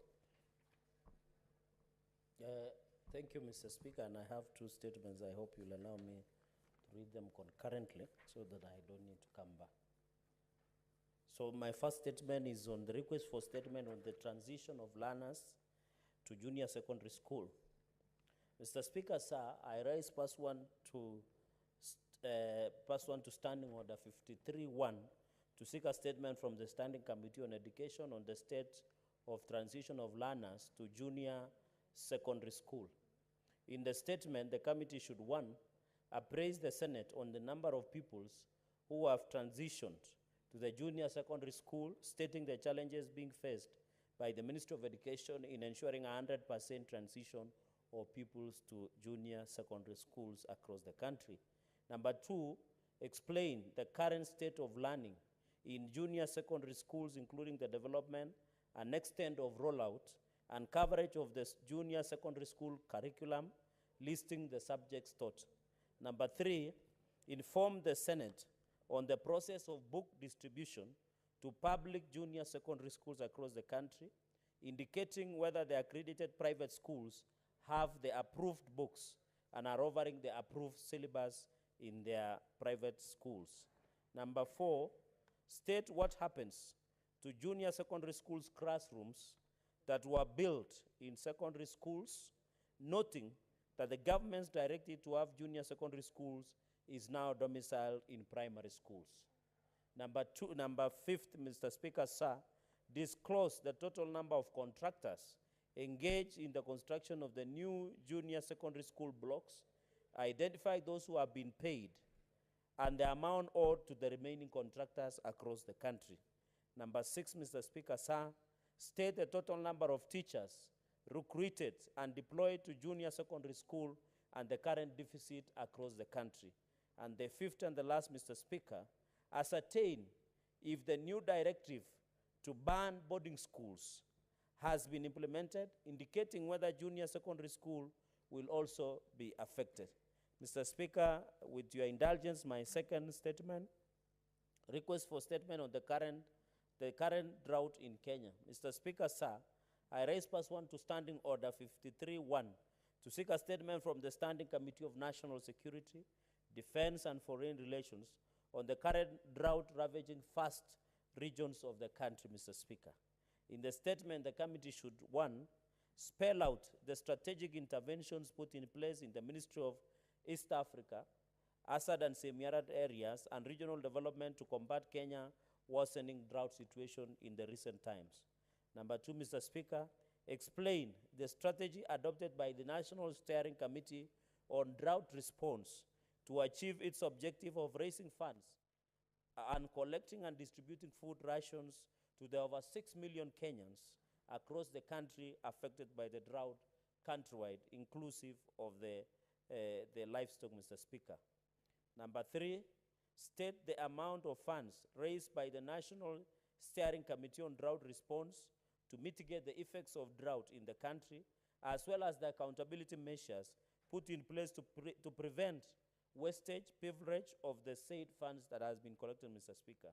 Number 4, give a breakdown of how funds that has been raised by the National Steering Committee to the combat drought have been utilized, and areas that have benefited from food donated by government, including animals, and that was raised by government and well-wishers to support the Kenyans that are affected and the livestock across the country. Finally, Mr. Speaker, spell out the strategies currently in place to achieve food security in the country through supporting farmers in terms of crop production and subsidy program. I thank you, Mr. Speaker, sir. Thank you, Senator Jeevanjee from Nandi County, for your 2 statements. I see interventions.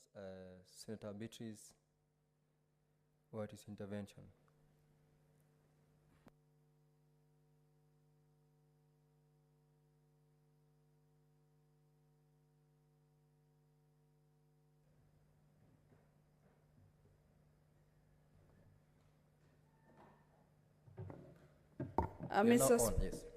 Mr. Speaker, thank you for giving me the chance.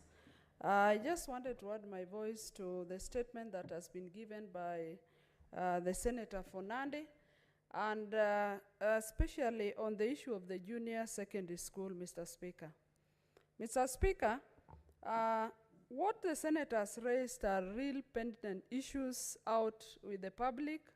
Mr. Speaker, the fear that is out there in our schools is that teachers were posted to teach the junior secondary school class, but Mr. Speaker, we all know that teachers are trained in particular subjects. So, Mr. Speaker, if a teacher 1 or 2 are trained to take care of a whole class, and there are series of subjects that the pupils or the students take, then the school is at a loss on who else takes care of the subjects that are not taken by the 1 or 2 teachers that are posted in those schools. Mr. Speaker, the current challenge in our schools is that a teacher is posted to teach the junior secondary school, while the earlier teachers that are in the primary school are also keeping off from teaching this student.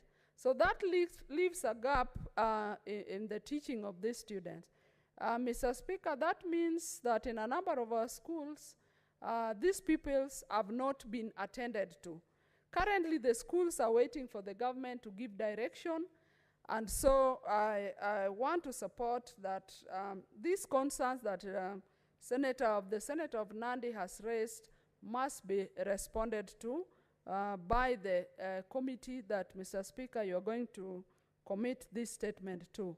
Indeed, it is a challenge, and it is a challenge that we must attend to as a House. Thank you, Mr. Speaker. Thank you, Senator Beatrice, for your intervention on the statement.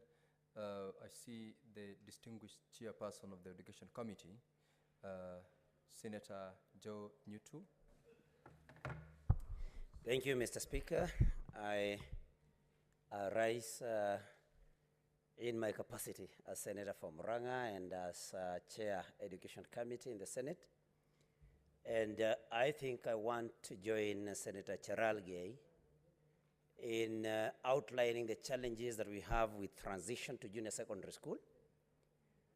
Mr. Speaker, it is true.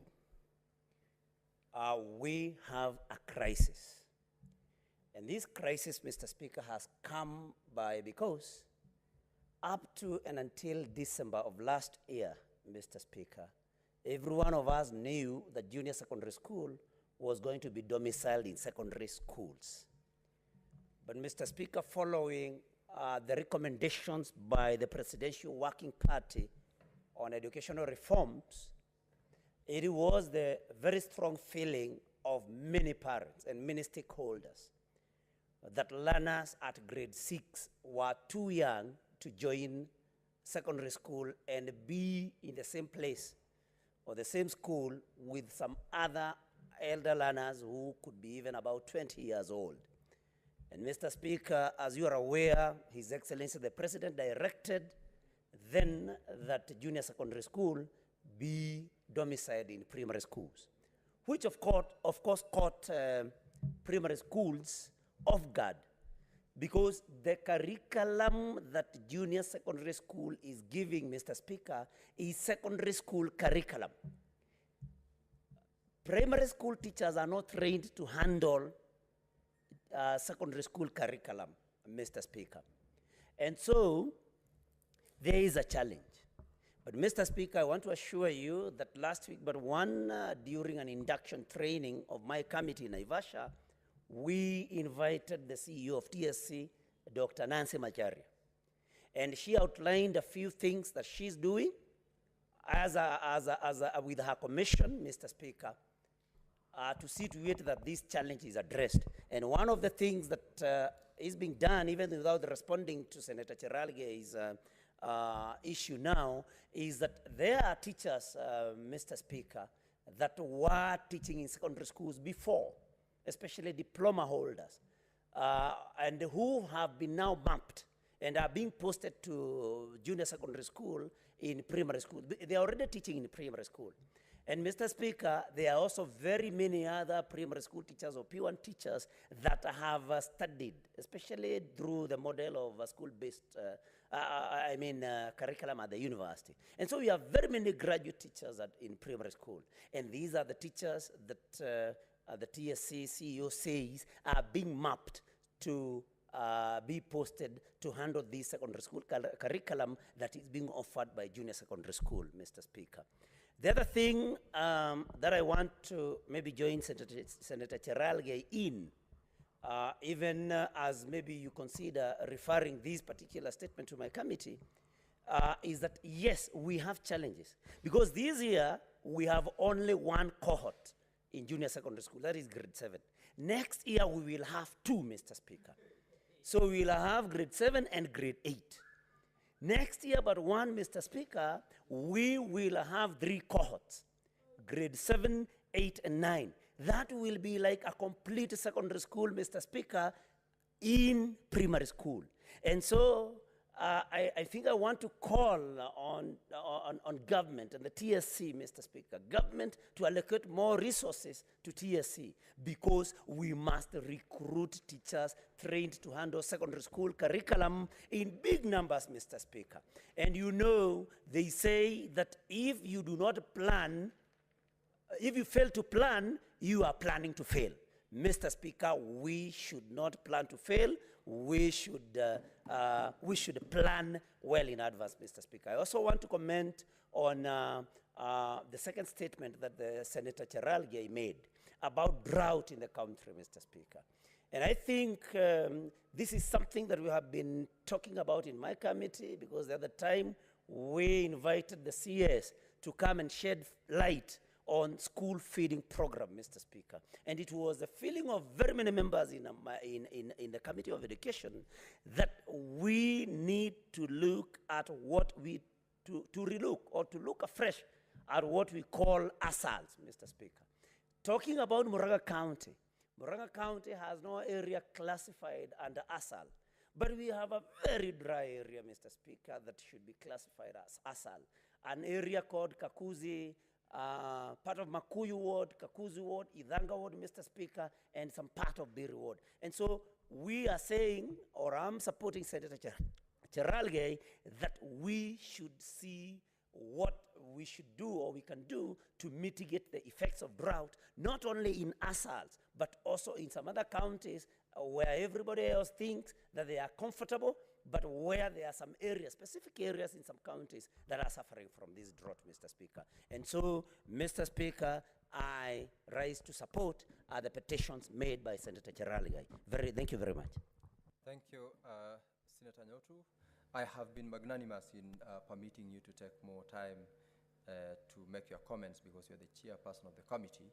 And I'm seeing the statements have elicited a lot of interest from among members. The majority whip, Senator Halwale. Thank you, Chair. Chair, the proverbial ostrich that buries its head in the sand. The president has opened up and admitted to the country that I don't want a one-man show. And he has said, I'm hearing a lot of vibes about CBC. Let there be a special committee comprising of professionals, education specialists to advise him. And today, Parliament is quiet. We should be asking ourselves, these issues raised by Senator Cherargei on CBC and supported by other colleagues, what is our advice to the president? Where is the Education Committee in this house? Where is the Education Committee in the National Assembly? We got to have our own mind.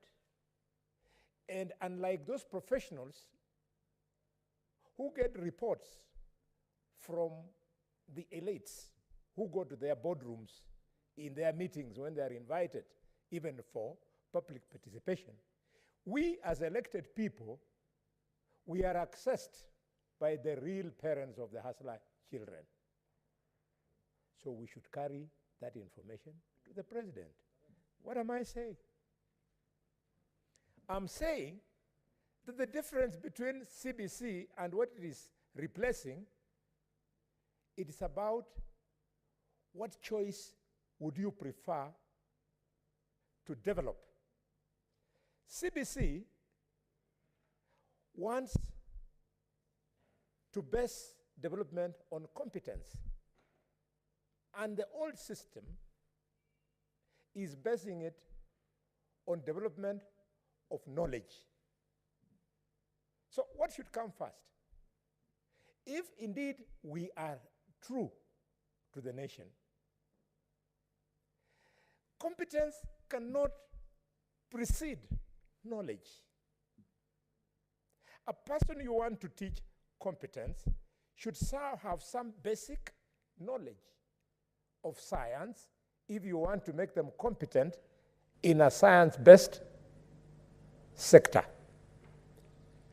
We have a unique opportunity because of these problems we are having in CBC for us to go and expand village polytechnics that teach competence, expand TDIs, expand TVETs that teach competence, so that the balance of the children who then don't proceed to secondary school can then go and be taught competence at the village polytechnic or at the TTI or the TVETs. Mr. Speaker, Kenyans must now prepare themselves for real that we have been having standard 8 dropouts. Now we are going to have standard 6 dropouts. Yes. So if a child of standard 6, 12 years old, drops out of school, you are preparing the children of the poor to go and be house girls, to go and be shamba boys, herds boys in the homes of the rich. Mr. Speaker, it is a conversation that we must carry. I was at my primary school, Malinya Primary School, where I went to school, where all my children sit for class 8. And I found, Mr. Speaker, sir, 115 children in one classroom called class 7. 115. And they had one teacher who has been posted.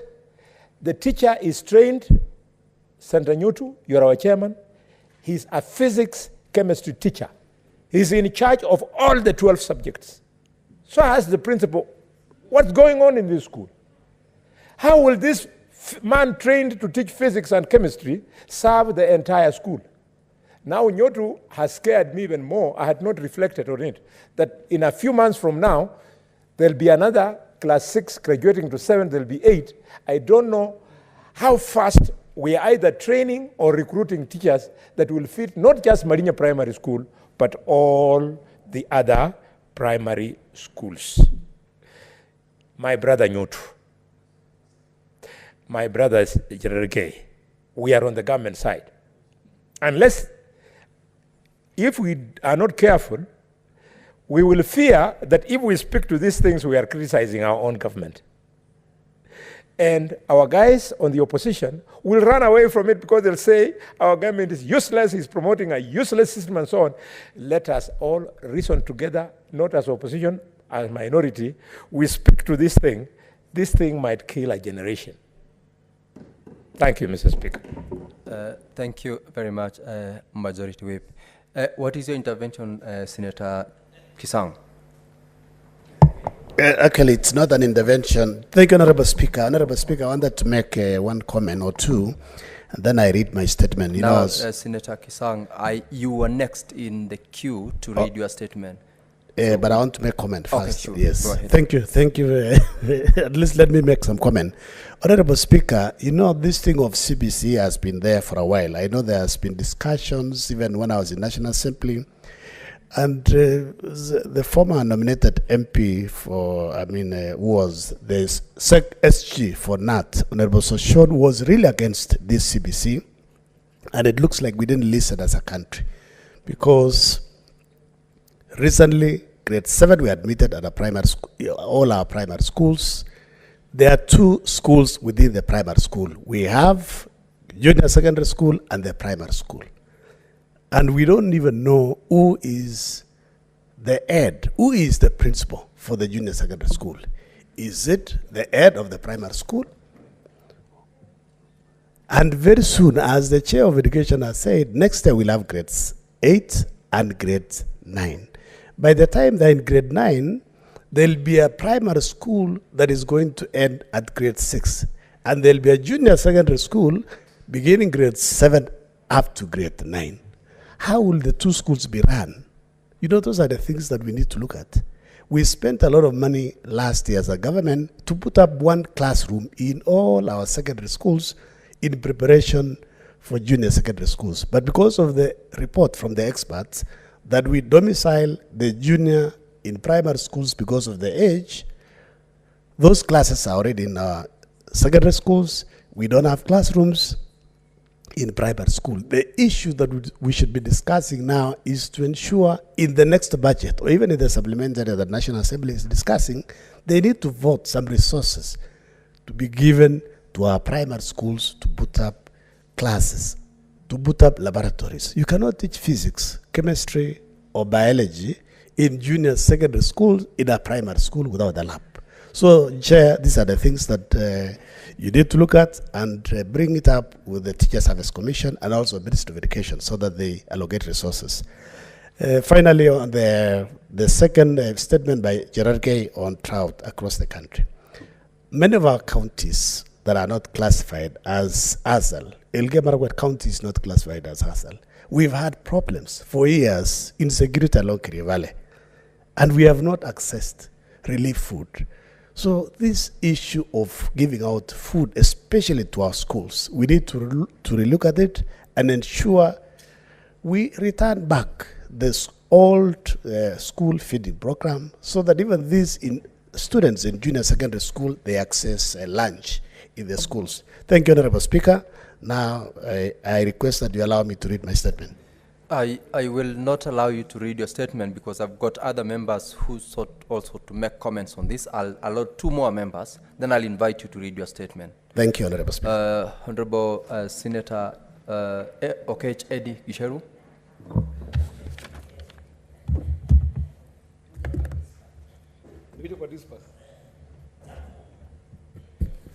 Mr. Speaker, always out of chaos comes good things. And, you know, this is even seen where human beings are formed. There's a lot of chaos that go on, people cry, but then mothers laugh with their kids after.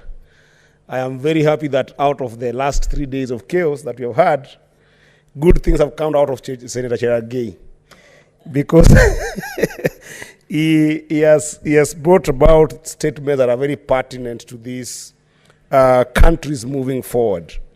I think that is very serious, Mr. Speaker, that the government of the day is not taking its children seriously. Many people have spoken about the issue of infrastructural challenges that are facing JSS rolling out. But, Mr. Speaker, the highest form of confrontation we are faced with today is the issue of access. This issue of school fee. You know, I have had the privilege of becoming an elected member. And I think that I speak to many of us here when I say that when you go home today in your respective constituencies, one of the biggest problems that comes in front of every elected member here are parents that come to them with school fee issues.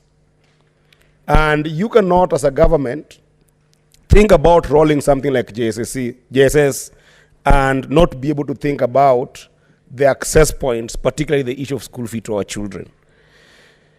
Second to this, Mr. Speaker, I know my brother and my senior, ranking member, Boni Alwale has spoken about the issue of developing knowledge before developing competence. I think that, my brother, the issue goes even further than that.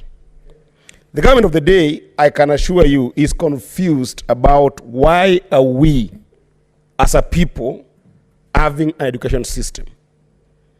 Education system should be a system that focuses on productions that you face as a country. The government must first of all articulate itself on what is the development path that this country is taking, so that you develop a population that responds to that which you produce, that which the economy is based on. Even at reviews that we are seeing with JSS program, young people are still exposed at class 6, now even worse than what used to happen in class 8. 6 years after education, you are being forced to start memorizing science, to start memorizing mathematics, to, on top of that, memorize English and Kiswahili, because the government is not deliberate about where this country needs to go in terms of its production. If you look at CBC programs in countries like China, a child starts knowing very well that in China, we are going to train you, knowing very well that we want to produce radios.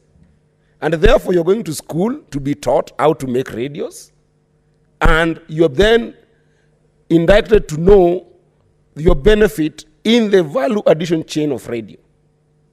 But a kid in Kenya today, introduced to JSS program, Mr. Speaker, is left to wonder the same way we were wondering up to class 8, mastering everything, and then figuring out their lives after dropping out of school. Senator Idi, we are already within 15 minutes that the standing orders allows us to debate. Could you conclude on your comments on it so that we move to the next statement? Thank you, Mr. Speaker. I am most obliged. I think that, Mr. Speaker, as I finish, the pertinent issue of education is strongly tied to this agenda of what our country needs to do to be able to connect our education system and our production system. Because if you allow that to happen, then even issues of drought won't come to place, because you'll produce kids who know how to even develop disaster readiness and preparedness mechanisms to be able to deal with excesses of our production system. And Mr. Speaker, if anything, perhaps this House should advise us what my senior Boni had talked about. Perhaps our advice to the government of the day is that instead of adding money like 5 billion to the presidency to use for their own budget at the presidential level to do these austerity things in the presidency, maybe it is high time we advise as a house that the presidency needs to take that 5 billion and any other monies that the grid in the State House is forcing them to have, and take that money to be able to put it in our children, and not only in junior secondary schools, Mr. Speaker, but also to ECD teachers that we are seeing in counties that are faced with very little money, yet doing a lot of work for our children. Thank you, Mr. Speaker, and I support these statements to be committed to the relevant committees. Thank you, senators. Thank you, honorable senators. I know Senator Wafula had requested, but standing order number 53 allows us 15 minutes only to make our observations on this. And similarly, we have got 3 more statements to deal with. You will pardon the chair for today, honorable senator. I know education is fundamentally basic. That is why over the last sittings, we have had debates on the transfer of teachers. We have had debates on the transition from CBC to CBC from the previous regime, and now the conversation that we have just had from the statement that is sought by Senator Jeevanjee. It is something that is so key, and I am assured that the chairperson of the Education Committee in this House, following the comments which honorable members have made in this afternoon, will be taken seriously, and appropriate interventions are to be done so that this particular item, both on education as to whether it's about the teachers or the pupils or the programs and funding as it's been stated, is dealt with by the government. Honorable members, allow us to have the next member. We still have got 3 statements which we must go through, and I want to invite the senator for Kirinyaga County, Senator James Murango, to seek a statement from the Standing Committee on Labor and Social Welfare regarding plans by the government to launch bottom-up football tournament in all the 47 counties. Thank you, Mr. Speaker, for giving me this opportunity. And Mr. Speaker... What is your point of order, Senator Kisang? Thank you, Honorable Speaker. I wanted to request, because we still have 3 statements, we should have maybe said it earlier. We could have read maybe all, say, 4 or 3 statements, and then we give members to make comments, so that we save time in disposing them. Very well. That's noted. Senator Murango, proceed so that we can conclude on the remaining statements and have members comment where appropriate. Thank you, Mr. Speaker, for giving me this opportunity. I rise pursuant to Standing Order 53.1 to Mr. Speaker, I have 2 statements, so you allow I'll read them concurrently. I rise pursuant to Standing Order 53.1 to seek a statement from the Standing Committee on Labor and Social Welfare on updating the beneficiary database of... Mr. Speaker, I think I am having some... Senator Murango. Yes, I think Senator, just a minute.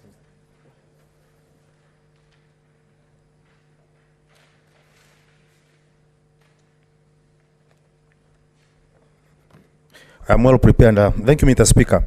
I rise pursuant to Standing Order 53.1 to seek a statement from the Standing Committee on Labor and Social Welfare regarding plans by the government to launch bottom-up football tournament in all the 47 counties. In this statement, the committee should, 1, appraise the Senate if there are plans in place by the government to launch and sponsor bottom-up football tournament in all the counties. 2, state the tentative dates the tournament is expected to start, detailing the implementation structure, management, and eligibility requirements for the participating teams.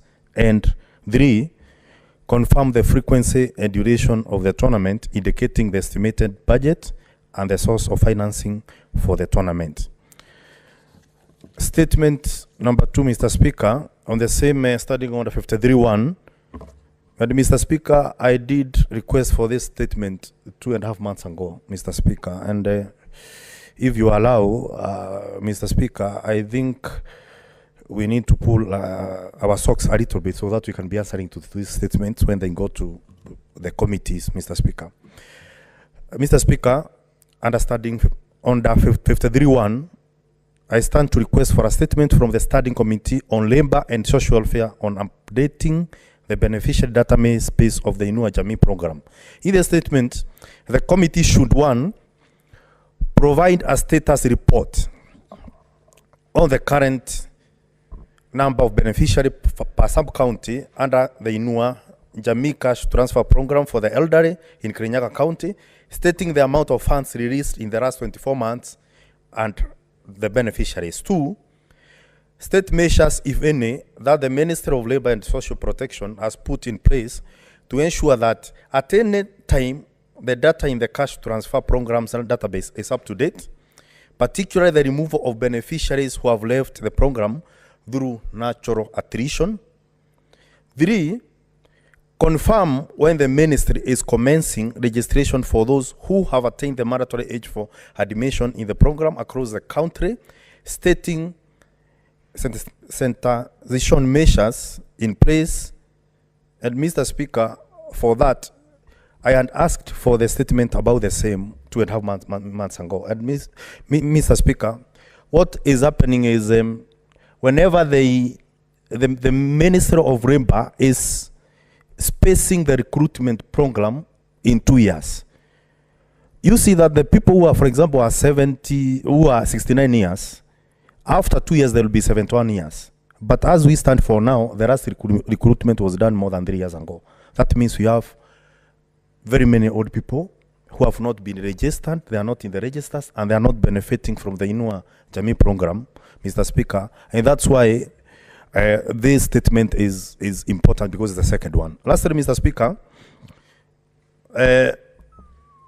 the statement should be made on measures, if any, to implement mobile cash transfer method in place of the 10 years bank cash transfer method under the program, noting that a majority of the beneficiary resides in the rural areas and have no or limited access to formal banking facility, Mr. Speaker. Thank you, Mr. Speaker. Thank you very much, Senator. Senator William Kipkemoi Kisang, Marquette, make your statement as well. Thank you, Honorable Speaker. I was worried, time was running out. At least I hope members will have an opportunity to comment. Honorable Speaker, I rise pursuant to Standing Order 53.1 to seek a statement from the Standing Committee on National Security, Defense and Foreign Relations on insecurity in the North Rift region arising from illegal arms. In the statement, Honorable Speaker, the committee should explain steps the Ministry of Interior and National Administration is taking, if any, to curb the proliferation of illegal arms circulating in the country, which are being used to perpetuate conflicts in parts of the country, including the North Rift, thus increasingly posing significant socio-economic, political, and security risks countrywide. Second, Honorable Speaker, state the measures being taken to strengthen security and surveillance at our borders, noting the ongoing political instability in neighboring countries could be driving the proliferation of illegal arms in the country. 3, spell out measures, if any, the ministry has put in place to recruit and train more national police reservists to complement the efforts of the National Police Service in restoring peace in counties where several individuals have been recently killed, maimed, and loss of thousands of livestock in the recent past. And finally, Honorable Speaker, recommend immediate measures to enhance collaboration with local administrations, administrators, and community leaders in effort to sustain the underlying war on stock theft and possession of illegal firearms. Thank you, Honorable Speaker. Thank you, Senator Kisang. Senator Okech.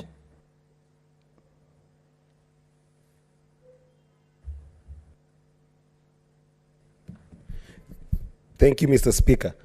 I just rise to very quickly support Senator William for the wonderful comment on insecurity, the North.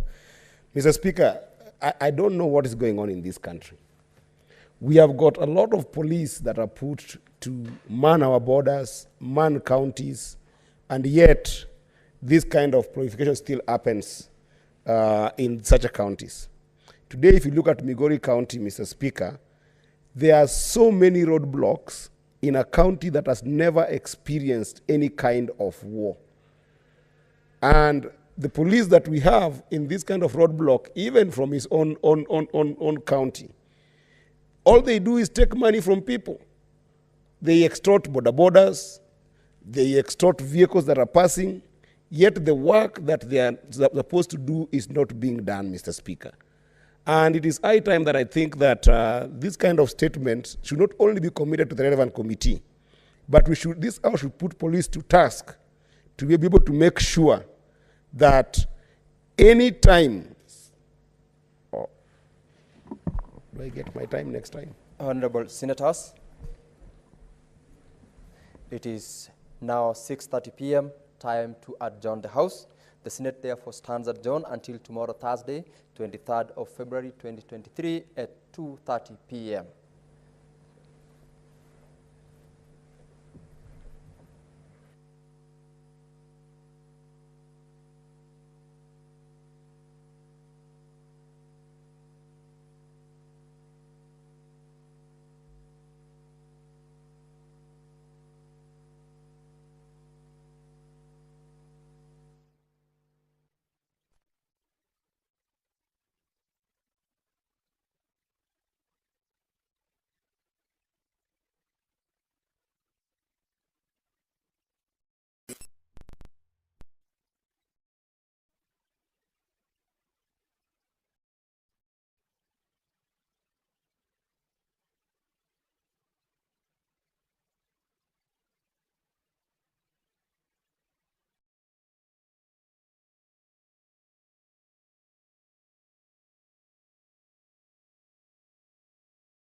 The rate of treasury bill was 75%, 75%. So what we think the government should stop borrowing from domestic market, and I hope that this committee will be able to take up on the Debt Management Act that was put in the last term and strengthen the Debt Management Office to be autonomous and to act with teeth. Thank you, Mr. Speaker, sir, for giving me extra time.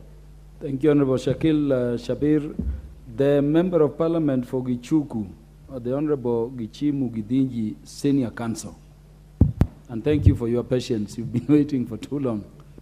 Thank you, Mr. Speaker. I hope that the title of the Senior Counsel will be coming soon. Those are good prayers. And let me start by thanking this committee led by Honorable Abdi Shurie for this timely tabling of this report for... Order, Honorable Gichimu. Did the MP for Roysambu want to contribute to this? That MP going out, is MP for Kieni. The MP for Kieni, did he want to contribute to this? He's speaking from within Parliament. We let him go. Continue, Honorable Gichimu. He has been quite patient, I think, from the entire afternoon. I don't know whether he wanted to. Thank you, Honorable Speaker. I started by thanking Honorable Abdi Shurie and his committee for a timely report to this Parliament. It comes in when we are just about to start a new budget cycle of 2023-2024. And this is very, very important so that as we go by the issues of budget, we know what we owe our creditors. And Mr. Speaker, it is incumbent upon any government to disclose all the liabilities and obligations and debts, public debts, which are both external and internal, that is domestic and external debts, should be disclosed so that we can be able to cut our coat according to our size. Debts are good and they are bad at the same time if they are not well planned. And it is not an obligation to spend, Mr. Speaker, but it is an obligation to pay a debt, except for the basic needs that we know about. All the other expenditures are not mandatory, but a debt is an obligation, it is mandatory. And that is why, even before we go to making this year's budget, that is 2023-2024, it is important for this parliament to know the level of the debt, the commitments that are being made, the structure of the payments of these debts, and also I would urge the committee at some point also to look at the issue of the PPPs, public-private partnerships, and the concessions that we have. Those are implied debts to Kenyans, because when we use like the expressway where we are supposed to pay for over or close to 30 years, then it means that we owe the person who constructed that, so that where they find that the concessions are unreasonable, the government can be committed or obligated to renegotiate such concessions, which are usually draining Kenyans. Mr. Speaker, the other thing that should also be looked at is the issue of the pending bills. By the way, pending bills are not usually written or indicated as debts, but they are actually debts because they are those commitments that are usually made when there is no money. And this committee should, at some point, look at all the pending bills, come up with a report, and we urge the government not to commit any money unless those monies are to the entities or are deposited in the entities that are supposed to be doing those developments.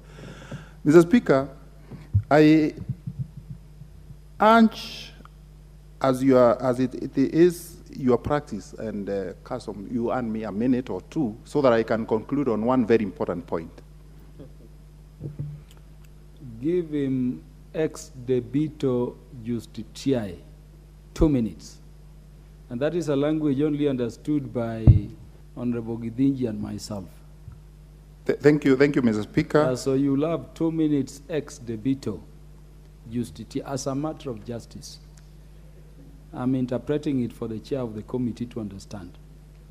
So you have 2 minutes from the time I end speaking. Thank you. Mr. Speaker, I was saying it's also important to have regulations always tabled into this House in respect of the sinking fund, so that the Parliament can be able to interrogate them and be able to guide, the requisite committee can be able to guide the Parliament for the interests of the Kenyans. Finally,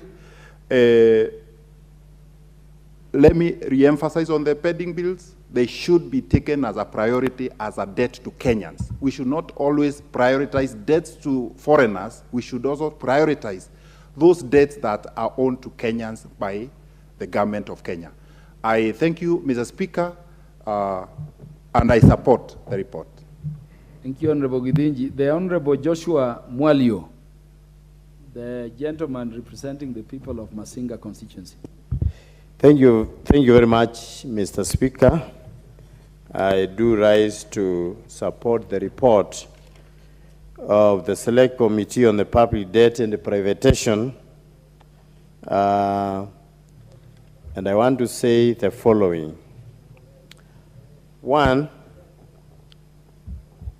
you know, this debt which the country has accrued is hurting everybody. And the survey that was done some times back, it was revealing that everybody in Kenya has a debt of 130,000 shillings, even the child that is unborn in the mother's womb, which is a very serious thing. And the debt is still continue to accrue the interest of which we are trying to pay, and we have no sufficient funds even to pay. If it was possible, then we should look for a different method of dealing with this debt, because it might put us in a situation whereby some of the properties of the country can be seized to pay the debts, which will be a shame for this country. Another thing which has been a practice by the government is to give projects without money, doing tenders and even awarding them without keeping the money in a safe place so that it is not touched, ring-fenced. If the money is normally ring-fenced the way the European Union, once they give us the money, or the USA, they normally ring-fence the money that you cannot be able to withdraw the money, you cannot be able to touch it until that project is done. That could help us. But the way the jobs are dished out, and the way also road declarations and the road projects are given out. You come to my place and you say, I want that road, I have given the MP that it will be tarmacked, and it is not in the budget. Those are the things that normally increase the debt in this country. Again, it's something which should be avoided, is borrowing money for projects which cannot pay back. You do a project which can never pay itself back. It's like doing a white elephant. And the government has an habit of doing that. Doing a project, and the midway they stop. And the money has already been used. A lot of it has been done. You can see like a job like the one which is industrial area, Kiridi, which was started many, many years ago, almost 10 years ago. And the money was paid to the contractor. And almost, when it was almost coming to an end, then it is stopped and stalled. There is no value for money for such a projects. Something else which should be avoided is the pending bills, because many have talked about the pending, even my neighbor has talked about the pending bill.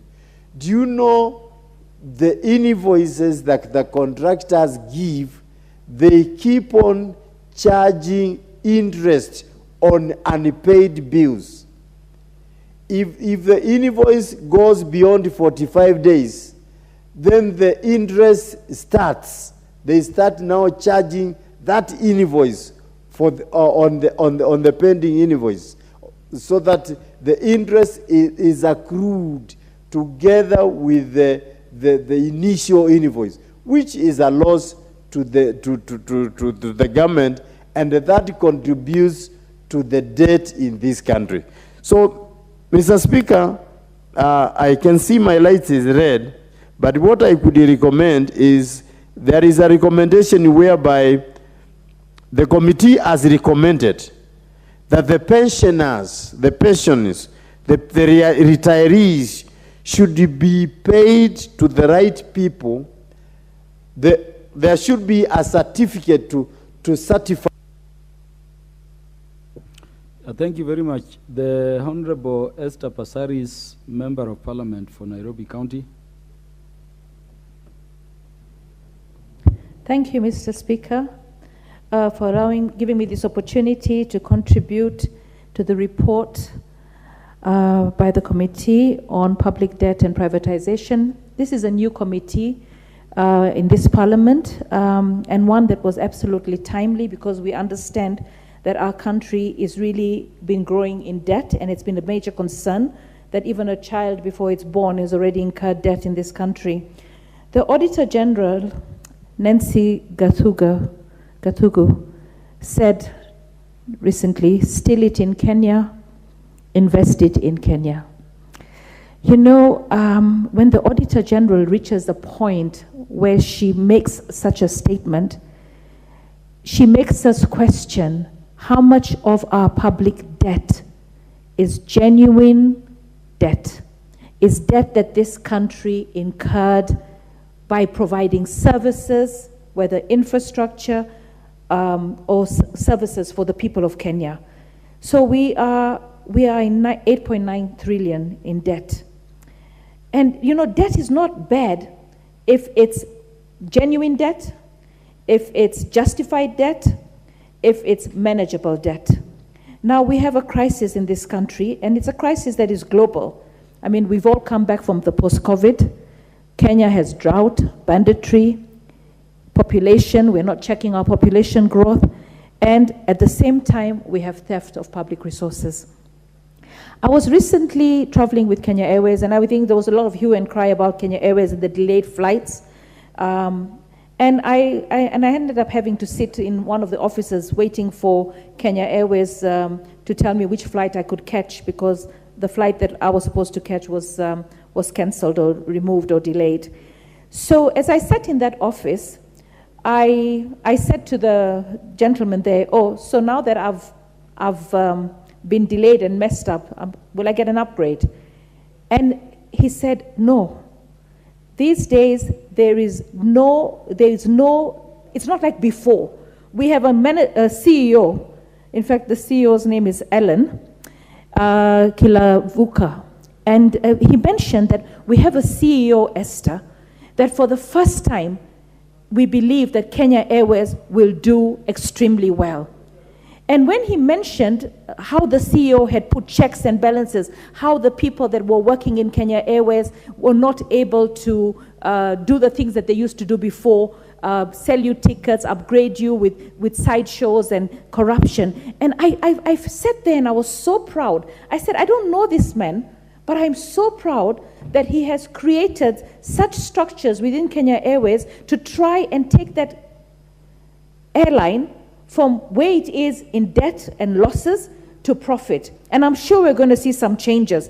And the best part was to see the employees of Kenya Airways being so happy that the CEO is actually identifying and pulling out all the people that are responsible for theft. So if we want to really realize where is this money being lost, where is this money going, where are the loopholes, so that we can actually make sure that the revenue coming into the pot is not just being drained by big holes of theft, then we need people that care and love this country. We have a new government which is now being likened to a company. And when you liken a government to a company, then you're saying that only the shareholders of that company are the beneficiaries. Then we're in the wrong place. Kenya belongs to all of us. Kenya belongs to the generation that was gone past and the generation that is coming in the future. So if we want to leave a Kenya that we are going to be proud of for the next generation, then we have to look at Kenya seriously and we take ownership of this country. And taking ownership of this country is ensuring that we do not incur public debt through corruption. We do not incur public debt that is unnecessary. We do not incur public debt and strangle the economy, so that we don't borrow from within the economy and then we cannot have businesses thrive because the government is the one that is borrowing. We raise taxes, but we make taxes actually be able to deliver services. Today in the airport, I met a gentleman and he said to me, he said, NSSF has gone up. From now it's going to be 2,400 shillings, almost 10 times what I used to contribute. And he Point has been made, Honorable Esther Pasari. Should we have Honorable Gideon Ochanda, the MP for Bondo? Thank you, Chair. I mean, really in the last wagon of debt vilification, if you look at what we call consolidated fund services, the only service that is traceable to serious investments is debt. All the others are like consumable kind of services that we have. So to that extent, I really want to place debt in a place where it's supposed to be, that we need it. There are other questions that could be asked, but for purpose of this, we need it. What happens in a situation where we want to talk about wealth creation? There are like 3 clear ways of how to make wealth. One is either you inherited, or you got it free from somewhere as a gift, or you saved, or you borrow. All the others that remain are negative. So the only 3 quick ways of how one can make wealth is through those 3 areas. So if Kenya, for example, doesn't have anything that they inherited, doesn't have anything that has been given for free, doesn't have anything that you can talk about in terms of inheriting again. So the problem is that we have to borrow. Now, the main issue is borrow for what? I think this is where there's a big problem. We borrow for what? Do we borrow to consume, or we borrow to invest? I think this is exactly where the problem is. If we are not borrowing for purpose of production, then definitely we are going to be in a mess through and through. Because our production costs keep increasing, we are not competitive, and therefore we are not able to get the foreign exchange that is able to stabilize us properly. And in the end, therefore, we have to borrow.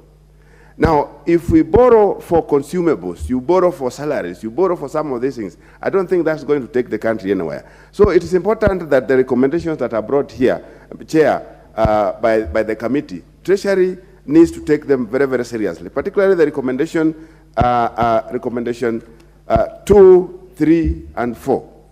In recommendation 2, a critical thing is, are we able as a parliament to get alongside, and this is a very serious recommendation, as we get the annual budget estimates, do we have any other thing that the government is bringing in front of us in terms of loan guarantees?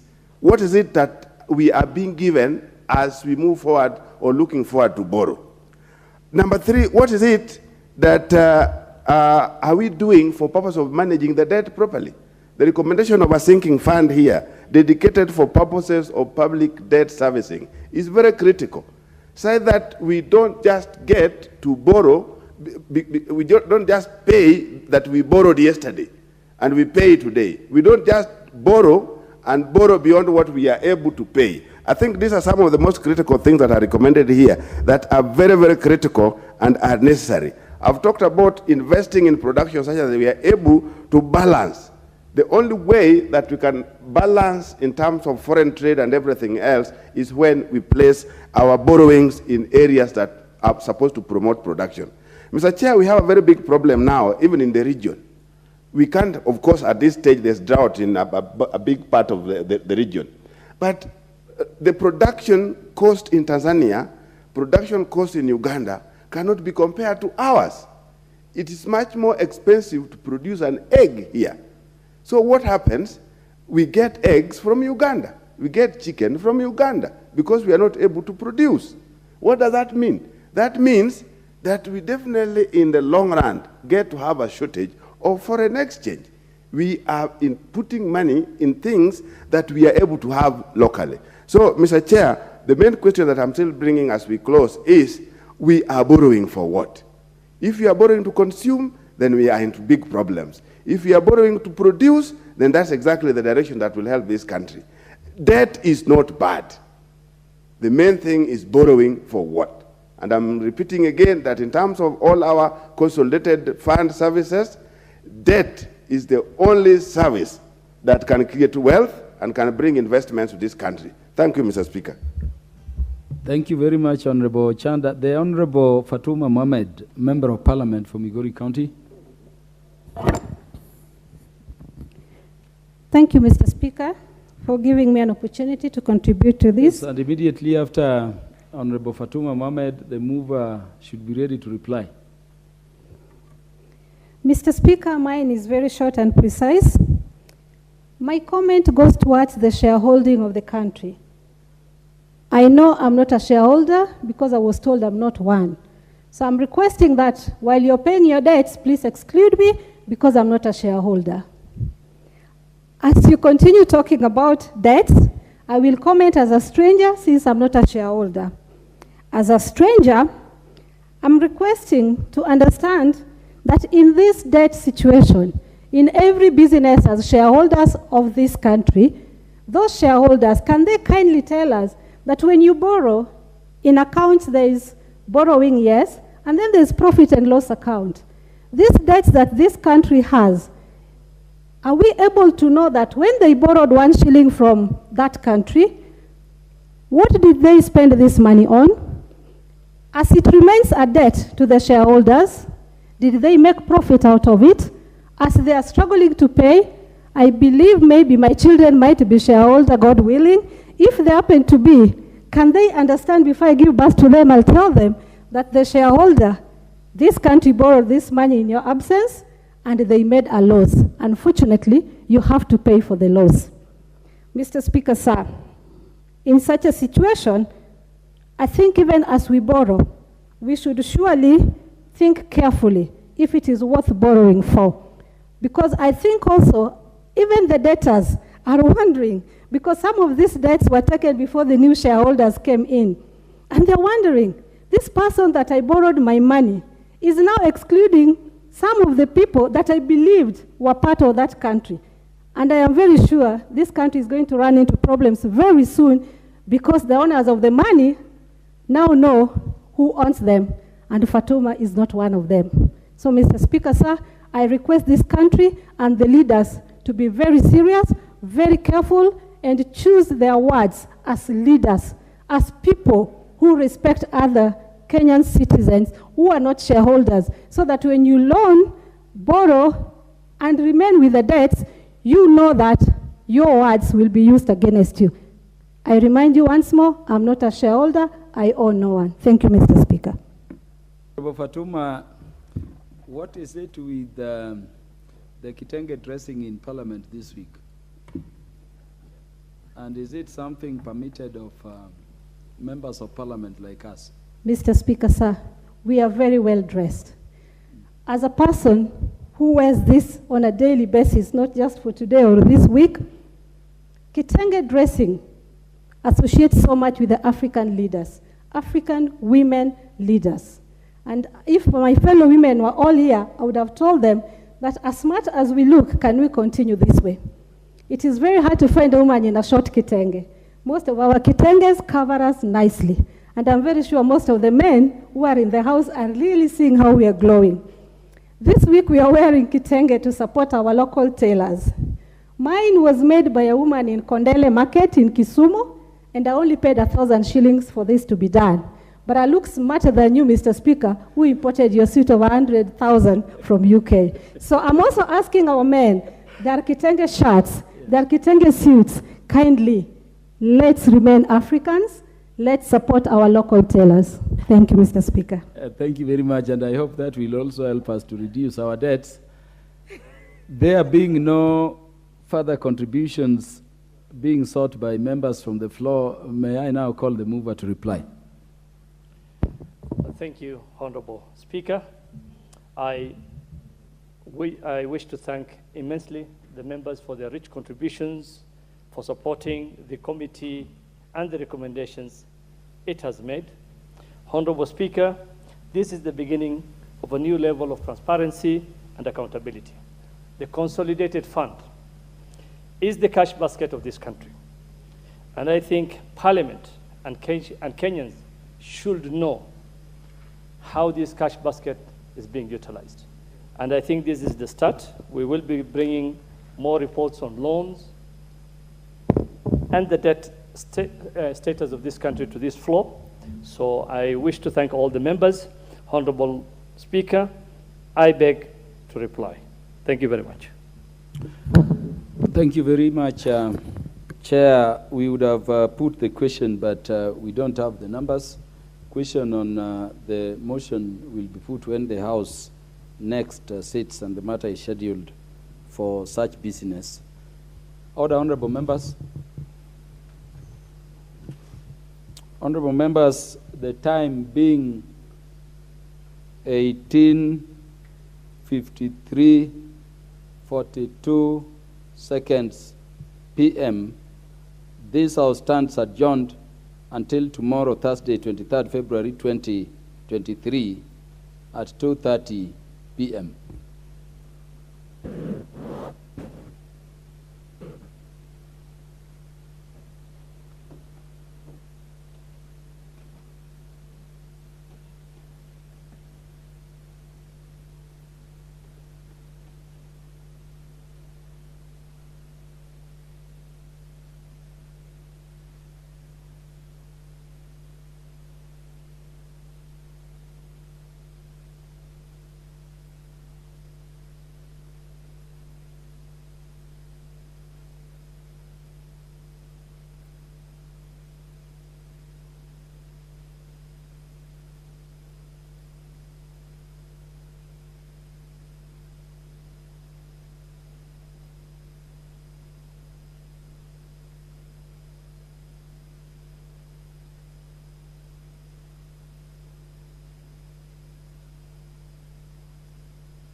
The particulars of this allegation are that the governor, 1, forcibly entered the precincts of the county assembly, 2, falsely accused members of the county assembly and other elected leaders of cartelism, blackmail, greed, corruption, and intimidation. 3, organized a violent demonstration against the members of the county assembly at the assembly precincts. Number 4, addressed a riotous crowd at the precincts of the county assembly. Charge number 4, violation of public finance management laws. The particulars of this allegation are that the governor, 1, directed the Meru Teaching and Referral Hospital to spend all revenue at source. 2, issued purported waivers on fees at the Meru Teaching and Referral Hospital. 3, directed county officers to participate in advancing the interest of Bait TV, a private media station. Charge number 5, misconduct relating to the nomination of CECs. The particulars of this allegation are that the governor, 1, vilified members of the county assembly for refusing to approve some nominees to the county executive committee. 2, falsely accused members of the county assembly of shortchanging Kirsty Misheni and other nominees for appointment to the CEC. 3, illegally instructed Kirsty Misheni to usurp the statutory functions of the Igoji Westwood Retention Enhancement Fund Committee by identifying the persons that would benefit from the county bursary funds. 4, failed to submit names of other candidates to the county assembly for approval for appointment to the CEC. 5, reorganize her government to 6 departments and 3 CEC members after the rejection of some nominees instead of submitting names of other candidates to the county assembly for approval. 6, swore to appoint to her government and actively work with losers of the 2022 county elections instead of duly elected MCAs to stir wrangles within the assembly. Honorable Senators, in terms of the way forward, following the reading of the charges against the governor, Standing Order 81B of the Senate Standing Orders, as read together with Section 33(3)B of the County Government Act, give the Senate 2 options on how to proceed with this matter. The Senate may, A, by resolution, appoint a special committee comprising 11 of its members to investigate the matter, or B, investigate the matter in plenary. As listed at order number 6 in today's order paper, the Senate Majority Leader will shortly give notice of motion for the establishment of a special committee, and the motion thereon is listed at order number 8. Should this motion be carried, the special committee will be required under Section 33(4) of the County Government Act and Standing Order 82 of the Senate to investigate the matter and to report to the Senate on whether it finds the particulars of allegations against the governor to have been substantiated. In the event that the motion for the establishment of the special committee does not pass, the fallback position is that the Senate shall proceed to investigate and conduct the matter in plenary. In this event, I will appoint the dates on which Senate will sit in plenary to hear and determine the charges against the governor. Honorable Senators, it is noteworthy, and I wish to emphasize to all honorable senators, that when we come to the debate on the motion for establishment of a special committee, debate on the motion shall be limited to the substance of the motion, principally whether or not to establish the special committee. It will not be a debate on the substance of the impeachment or its merits, propriety, prudence, or even the constitutionality or legality of the process that have preceded the submission of this matter to the Senate. It is therefore not permissible to deviate to any matters other than the motion before the Senate. I also wish to inform honorable senators to desist from publicly commenting on the merits or demerits of the impeachment motion before the Senate. Doing so will amount to anticipation of debate, which is an infringement of Standing Order 99. Therefore, it shall be out of order within the meaning of Standing Order 122 for any senator to make comments, whether written or spoken, in relation to the conduct of the governor or the impeachment process, which is outside the confines of the impeachment proceedings, as such comments may prejudice the just outcome of the process. Honorable Senators, this is the first impeachment hearing in the 13th Parliament. Such a hearing is one of the most crucial oversight tools and singular roles of the Senate. In undertaking this mandate, the Senate will be sitting as a quasi-judicial body and will conduct investigations into the alleged infractions of the Constitution and the law, and thereafter make its determination in this matter. I conclude by urging all honorable senators to exercise the highest level of responsibility on this matter. Honorable senators, I thank you. Next order. Order number 4, petitions. Order number 5, papers.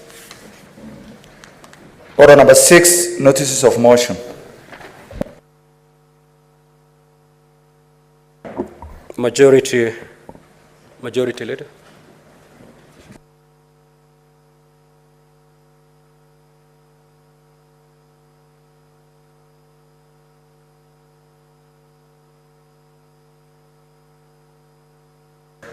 Thank you, Mr. Speaker. I rise to give notice of the following motion. The establishment of a select committee to investigate and report the proposed removal from office by impeachment of Honorable Kawira Mwangaza, the Governor of Meru County. Mr. Speaker, that whereas pursuant to Article 181 of the Constitution and Section 33 of the County Governments Act on 14th of October 2022, the Meru County Assembly approved a motion to remove from office by way of impeachment Honorable Kawira Mwangaza, the Governor of Meru County, and further whereas by a letter reference number CAM RESVOL.V/2 dated 15th of December 2022, received in the office of the Speaker of the Senate on Thursday 15th December 2022, the Speaker of the Meru County Assembly informed the Speaker of the Senate of the removal of the motion by the County Assembly and further forwarded to the Speaker of the Senate documents in evidence of the proceedings of the Assembly.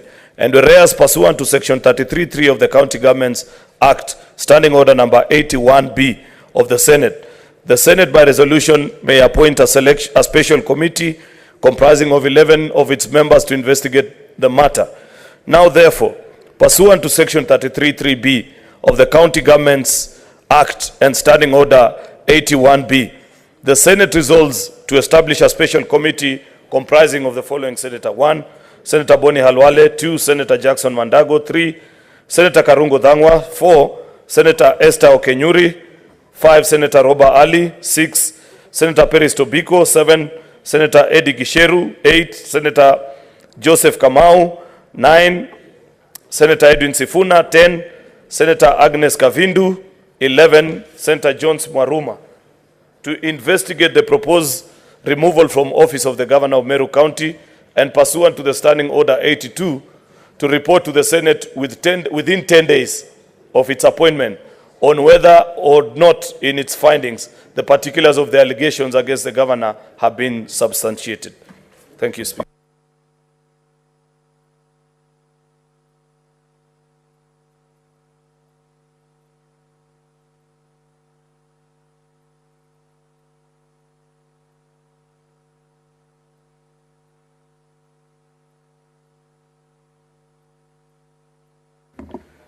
Next order, Clerk. Order number 7, statements. Order number 8, motion. Establishment of a select committee to investigate and report on the proposed removal from office by impeachment of Honorable Kawira Mwangaza, the Governor of Meru County. The Majority Leader, may you move the motion.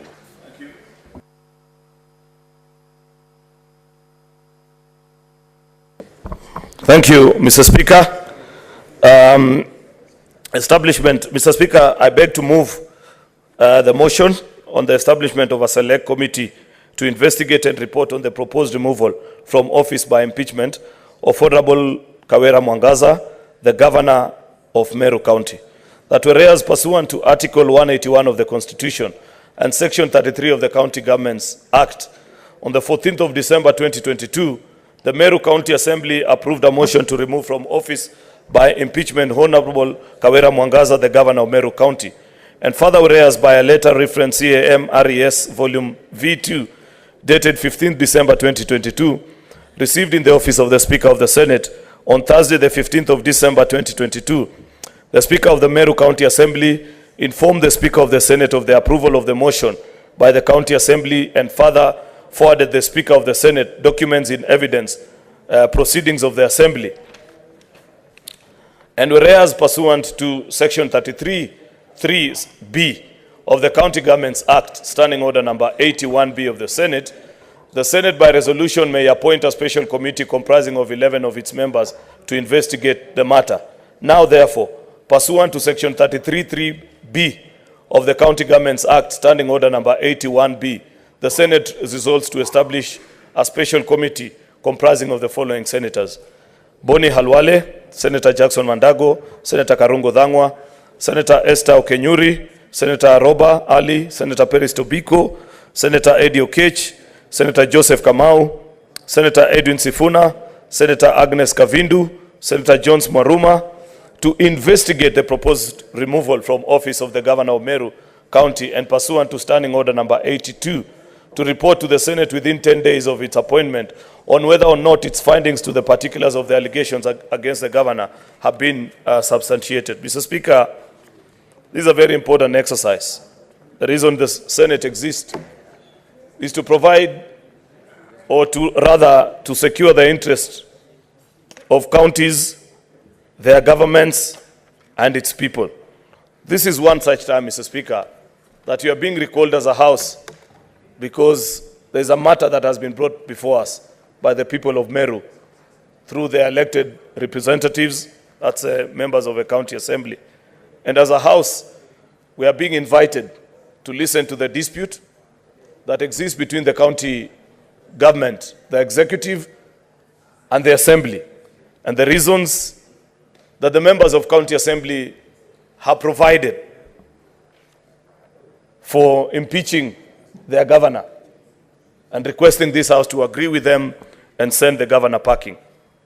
We have two ways, Mr. Speaker, that we can reach an agreement or establish, because this House, as you have given in your communication, Mr. Speaker, now ceases being just a House of Parliament, but also takes up an extra duty of being a quasi-judicial gathering, where members of this House will listen and peruse through the evidence that is adduced before them, or by way of plenary, or by way of a special committee, such as what is being proposed before us, Mr. Speaker, and guide the entire House. Mr. Speaker, I am aware that over the years, and it's good to put matters into perspective so that maybe many of our colleagues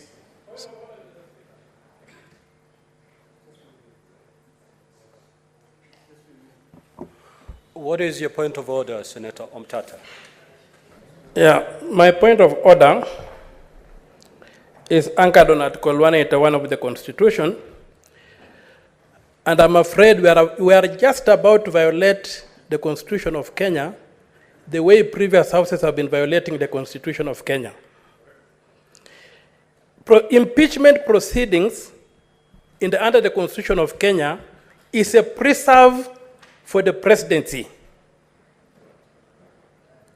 If you look at it, and even when you look at the impeachment of the president under Article 144 on grounds of medical grounds, and look at 145, it's not 145 that provides for impeachment. If you look at 181, clause 1D, how would you impeach a governor on the basis of physical or mental incapacity?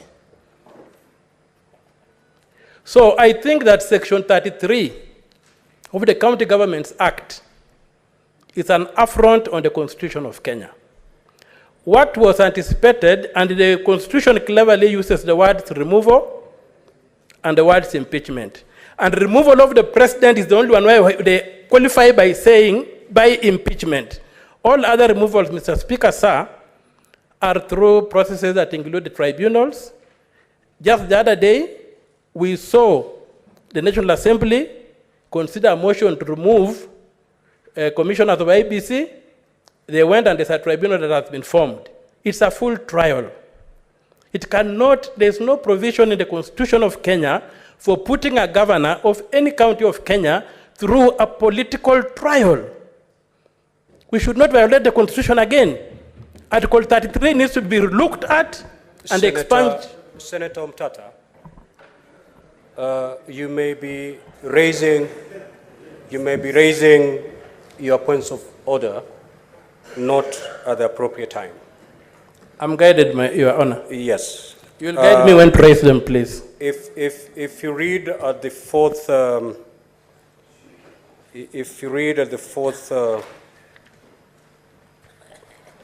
the third schedule, the rules of procedure for the hearing and determination of the proposed removal from office by impeachment of a governor. And I'll take you straight all the way to Regulation 13 and 14. Such preliminary objections have their space within the procedure. And therefore, if indeed you're inclined to move the way you're moving, then there is a time when you can actually bring those preliminary points and they'll be determined at that level. As we are now constituted, the leader majority is moving the motion as to whether we are going the plenary way or the special committee way. After all that is settled, before the hearing, then such preliminary objections can be raised and be dealt with before the main hearing actually commences. Thank you, Mr. Speaker. You know, it's interesting to have Senator Omtata here because at some point he will have to draw a line, and this is with no ill will or malice actually or bad intent on him, because he has carved a space for himself as a public interest litigant. But now he has another platform.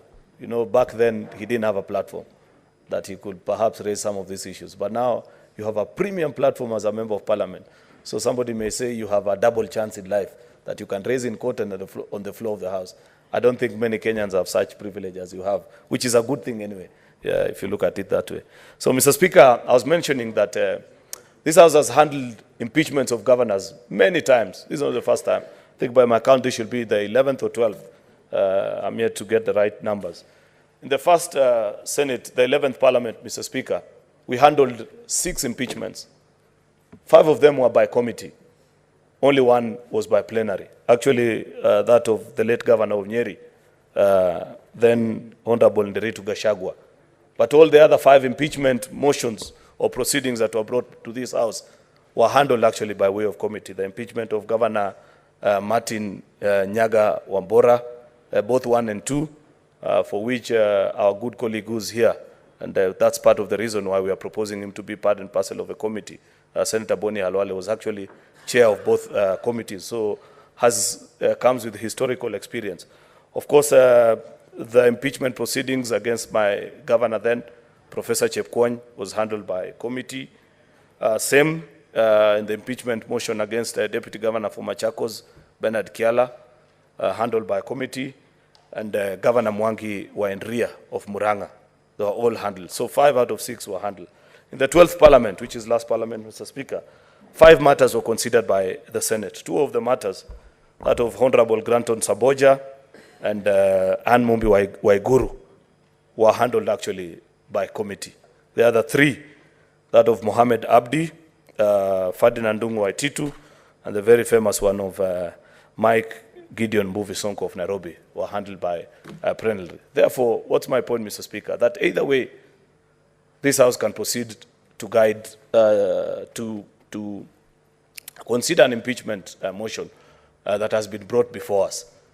But you want to look at the circumstances, the timing, which one precedes the other. I do not hold in my mind that there is one method that is superior to the other. You'll find people that are saying, why can't we go the plenary way? Others that are saying, why can't we go the committee way? Out of personal experience, and I think I have lots of it, therefore I'm qualified to give a qualified opinion on this, Mr. Speaker, is that both ways are extremely effective. And whichever way that we have pursued it in the past, the Senate has returned the decision either way. There have been moments where we went to the committee and the motion was dropped, or even went to the committee and the charges were upheld, and vice versa when you go to the committee way.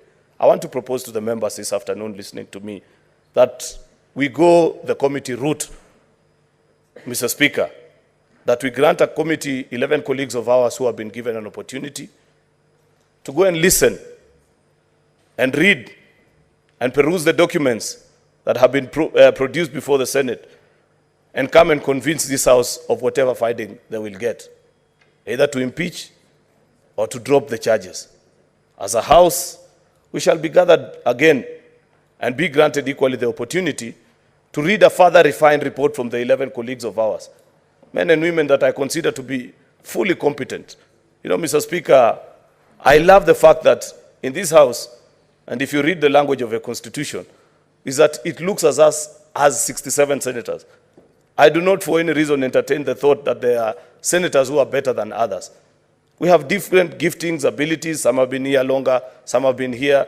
And if you look at the proposal that has come to the committee, or the proposed committee that has been laid before us, has a mix of both. New members, ranking members, whichever.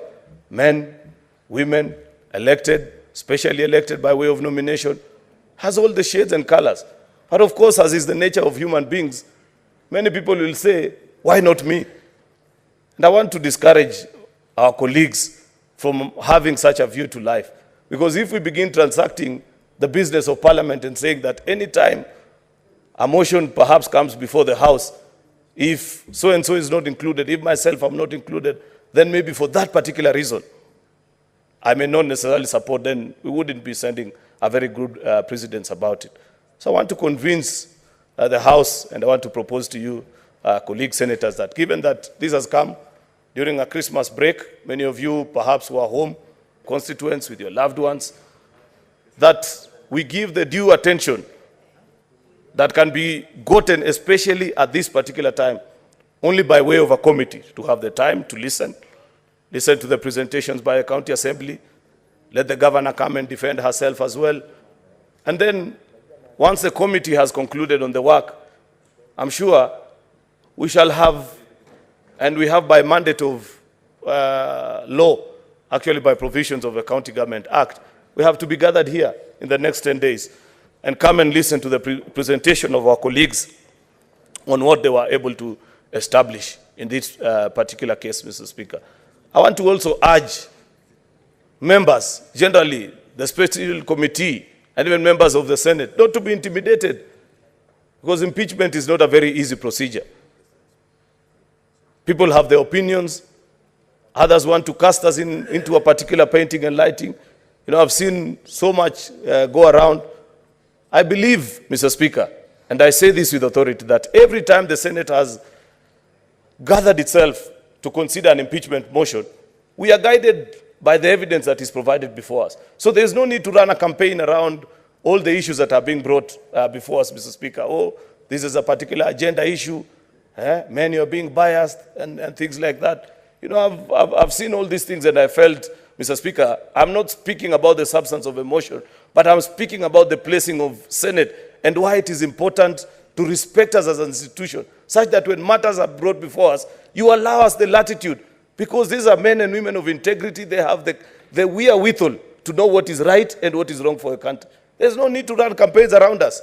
Especially, for example, I've seen men being taunted and being reminded. You know, I'm a big champion of women in leadership. And I like when the campaign is run right, but also don't run it in a way that you're castigating men for the wrong reasons. You know, I have followed and I see the debate. We are being told, oh, you know, perhaps this infamous guitar-loving husband, that if it was a spouse of a male governor doing the same things that he's doing, you guys will not have a problem. But I want to challenge them and ask them, please show me the spouse of a male governor who goes into altercation with the leaders of that particular county. You will not find any. You know, therefore, even as we convince the House and speak about the issues that are being brought before this particular, allow the Senate the space to carry out its duty without necessarily running any particular theories around us on what should guide us and what shouldn't. Let members make a decision either way, either to impeach or not to impeach. Therefore, Mr. Speaker, I want to urge my colleagues without taking a lot of time, because I believe we'd wish to hear the opinion of our colleagues, but I plead with you that given the circumstances that we find ourselves in fact, I don't envy members that are going to serve in this committee, because the minute you take up responsibility, you forget about Christmas. You're actually going to spend your Christmas working here in Nairobi, perusing the documents, because immediately on the 27th, or even actually earlier than that, all the way to 24th, you shall be working, perhaps break only on the 25th, which is Sunday, and Monday, the 26th, on 27th, be back at work, so that you're able to conclude, because by 30th of December, this House must make a decision either way, with particular to this. Therefore, I don't even envy these colleagues of ours, because they have got to spend their Christmas working. But what to do, Mr. Speaker, because that is a reason. That's our reason for existence as a House, to protect the interest of our counties, Mr. Speaker. Therefore, I want to plead with our colleagues that let us go this particular way, support the establishment of this special committee. There'll be opportunities in future, because there are people who've talked to me and have said, Majority Leader, grant me an opportunity. I also want to carry out an investigation.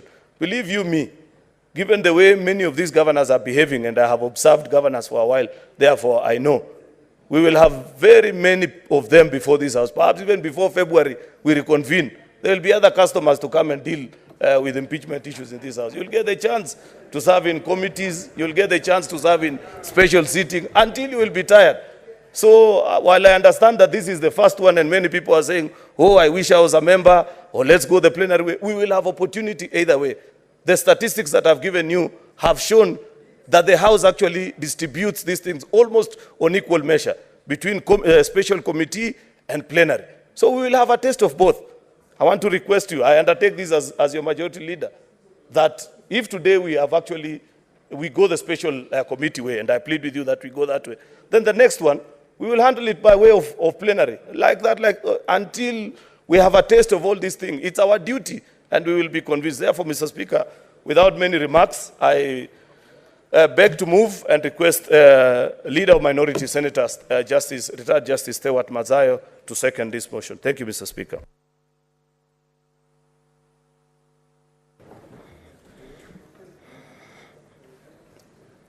Asante Bwana Spika. Bwana Spika, nataka kuunga mkono ndugu yangu alivyosema Aaron Cheriot akiwa kama kiongozi wa walio wengi, ya kwamba kuna njia panda, ya kwamba tuende kulinganishana na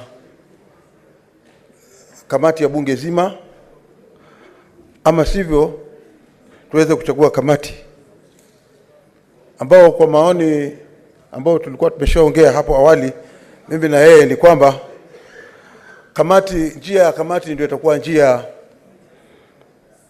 ambayo itakuwa ya muafaka sana, kwa sababu itaweza kupatia nafasi wale maseneta ambao tutakuwa tumechagua ni njia gani ama ni mwelekeo gani, na kuangalia zile karatasi zote ama stakabadhi zote ambazo zitakuwa zimeletwa kwa kusikiliza hii kesi. Bwana Spika, si njia rahisi ya kwamba mtu kama sasa ameletwa ndani ya bunge la Senate na haki yake ionekane kupotoshwa. Tunataka ya kwamba wale maseneta ambao tutakuwa tumechagua waketi katika kamati waweze kufanya kazi muafaka, kazi ambao wataangalia zile stakabadhi zote na wazikague, waone ni wapi ambapo watapitia na kutuambia hii ndio njia ya kisawasawa.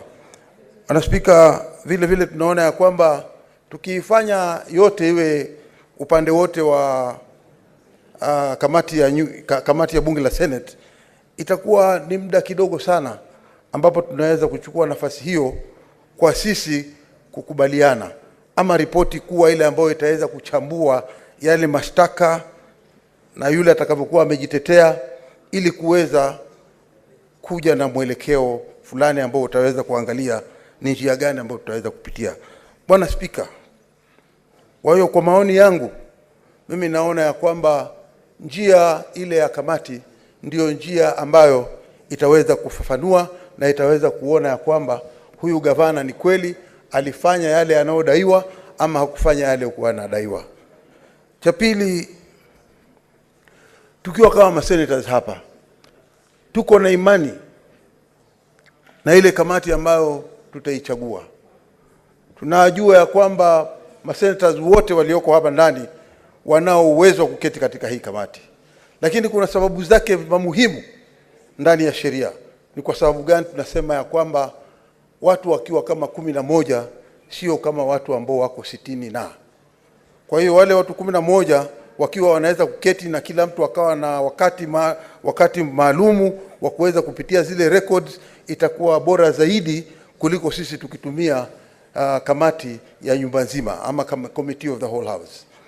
Kwa hiyo mimi nasema tu ya kwamba tuko na imani, na mimi nataka kuona ya kwamba wale watu ambao tumechagua ambao wataweza kuketi katika kamati kama hii, tuko na imani nao na tuna imani ya kwamba wataweza kuwa na kutupatia mwelekeo wa kisawasawa. Bwana Spika, vile vile tunaona kwamba tumekuwa hapa ndani ya hili bunge na ni wakati sasa kuthibitisha ya kwamba Senate vile tunavyosema ndio nyumba kubwa ya bunge hili letu la Kenya. Kwa hiyo tuchukue nafasi hii kuona ya kwamba haki imetendeka kwa wale wanaoweza kushtaki, na yule mshtakiwa mwenyewe pia apewe nafasi nzuri ya kuweza kuangalia stakabadhi zake atakazojitetea, ili tuweze kuona uhaki uko pande gani. Kwa maoni yangu mimi naona vile vile ningeweza kusisitiza senators wenzangu tuende njia ya kamati, kwa sababu hiyo ndio njia ambayo itaweza kutupatia uamuzi wa kikamili. Asante Bwana Spika.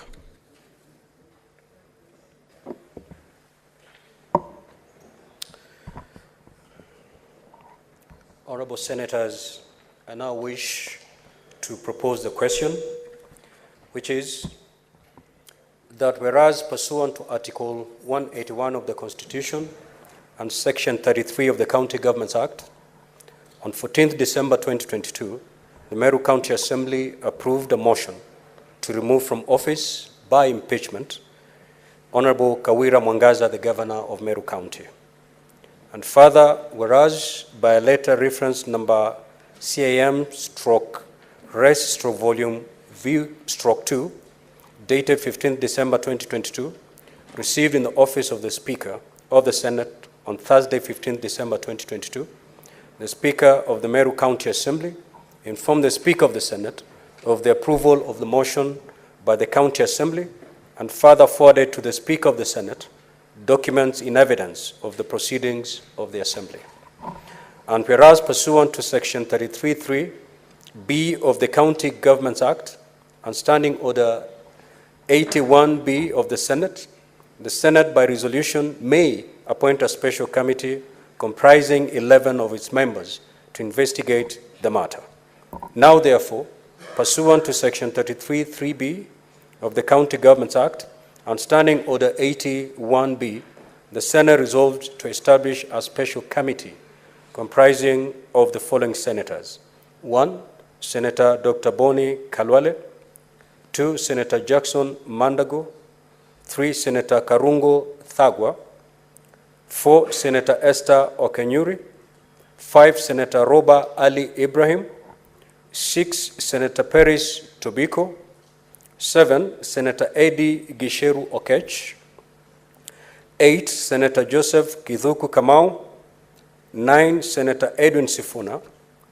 10, Senator Agnes Kavindu Muthama. And lastly, Senator Jones Mwaruma, to investigate the proposed removal from office of the Governor of Meru County and pursuant to Standing Order 82 to report to the Senate within 10 days of its appointment on whether or not it finds the particulars of the allegations against the Governor to have been substantiated.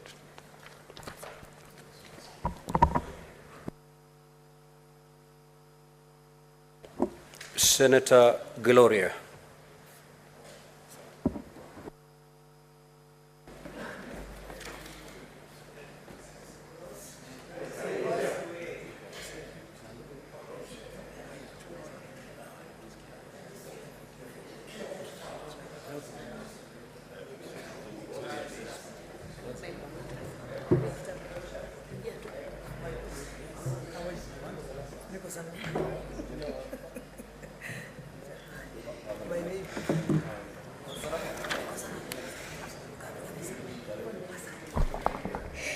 Thank you, Mr. Speaker. I rise to oppose this motion simply because the matter that is at hand has got many dynamics. And having a look at the committee that has been put together, I don't think that the dynamics will be met with that committee. First of all, the impeachment motion of this particular governor touches on a lot of gender issues. And when you look at the committee, a committee of 11 people who are going to actually impeach or not impeach a woman governor, we only have 3 women. So even if we are pushing for the 2/3 gender rule, because of the fact that the issues that are being raised on this particular debate are gender sensitive, I think it was a bit unfair that that committee did not actually put into perspective that perhaps they should have had more women into that committee. Another reason that I do not support the motion is that the matters that have been raised in the public domain, this particular governor has actually already been persecuted by the public. The issues have been discussed in public. Everything has been put out in public, and in order for us as a Senate that actually understands the sensitivity of the matter, we then must actually provide a platform where we must publicly execute and debate matters and be able, as a Senate, to say that we have given a fair hearing and a fair platform. Another thing is that The divergent views that are actually brought to the House by the plenary way of impeachment will not be exercised under the committee. And I feel as though perhaps the reason I am not supporting this motion is that even when you read the order paper, it says that the Senate has resolved. For us, we were coming hoping that we are going to perhaps have a kamkunji before this, or perhaps have some sort of collaboration. Mr. Speaker, nothing of the sort has been done. Nobody has actually, and I hate to be in this position because I support my party, but I'm also a woman, and I'm pushing for the two-thirds gender rule. And I'm pushing that out of the very few, a handful of the governors that have gotten elected, I know if there is a case for impeachment, it should have fair hearing.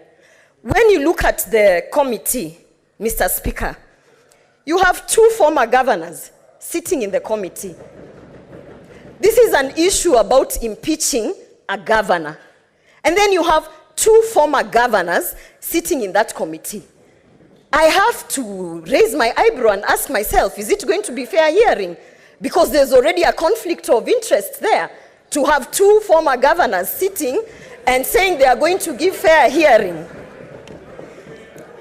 And finally, Mr. Speaker, what is your point of order, Majority Leader? Mr. Speaker, resume your seat. Senator Gloria, kindly take your seat. You know, Mr. Speaker, we have very clear rules of debate. When you're debating, you cannot impute improper motive on your colleagues without a substantive motion. I want Senator Gloria, because she's now imputing improper motive on first me as Majority Leader, secondly, as SBC, that by including colleagues, you know, there are former fishermen here, there are former touts, there are former herders, there are former governors.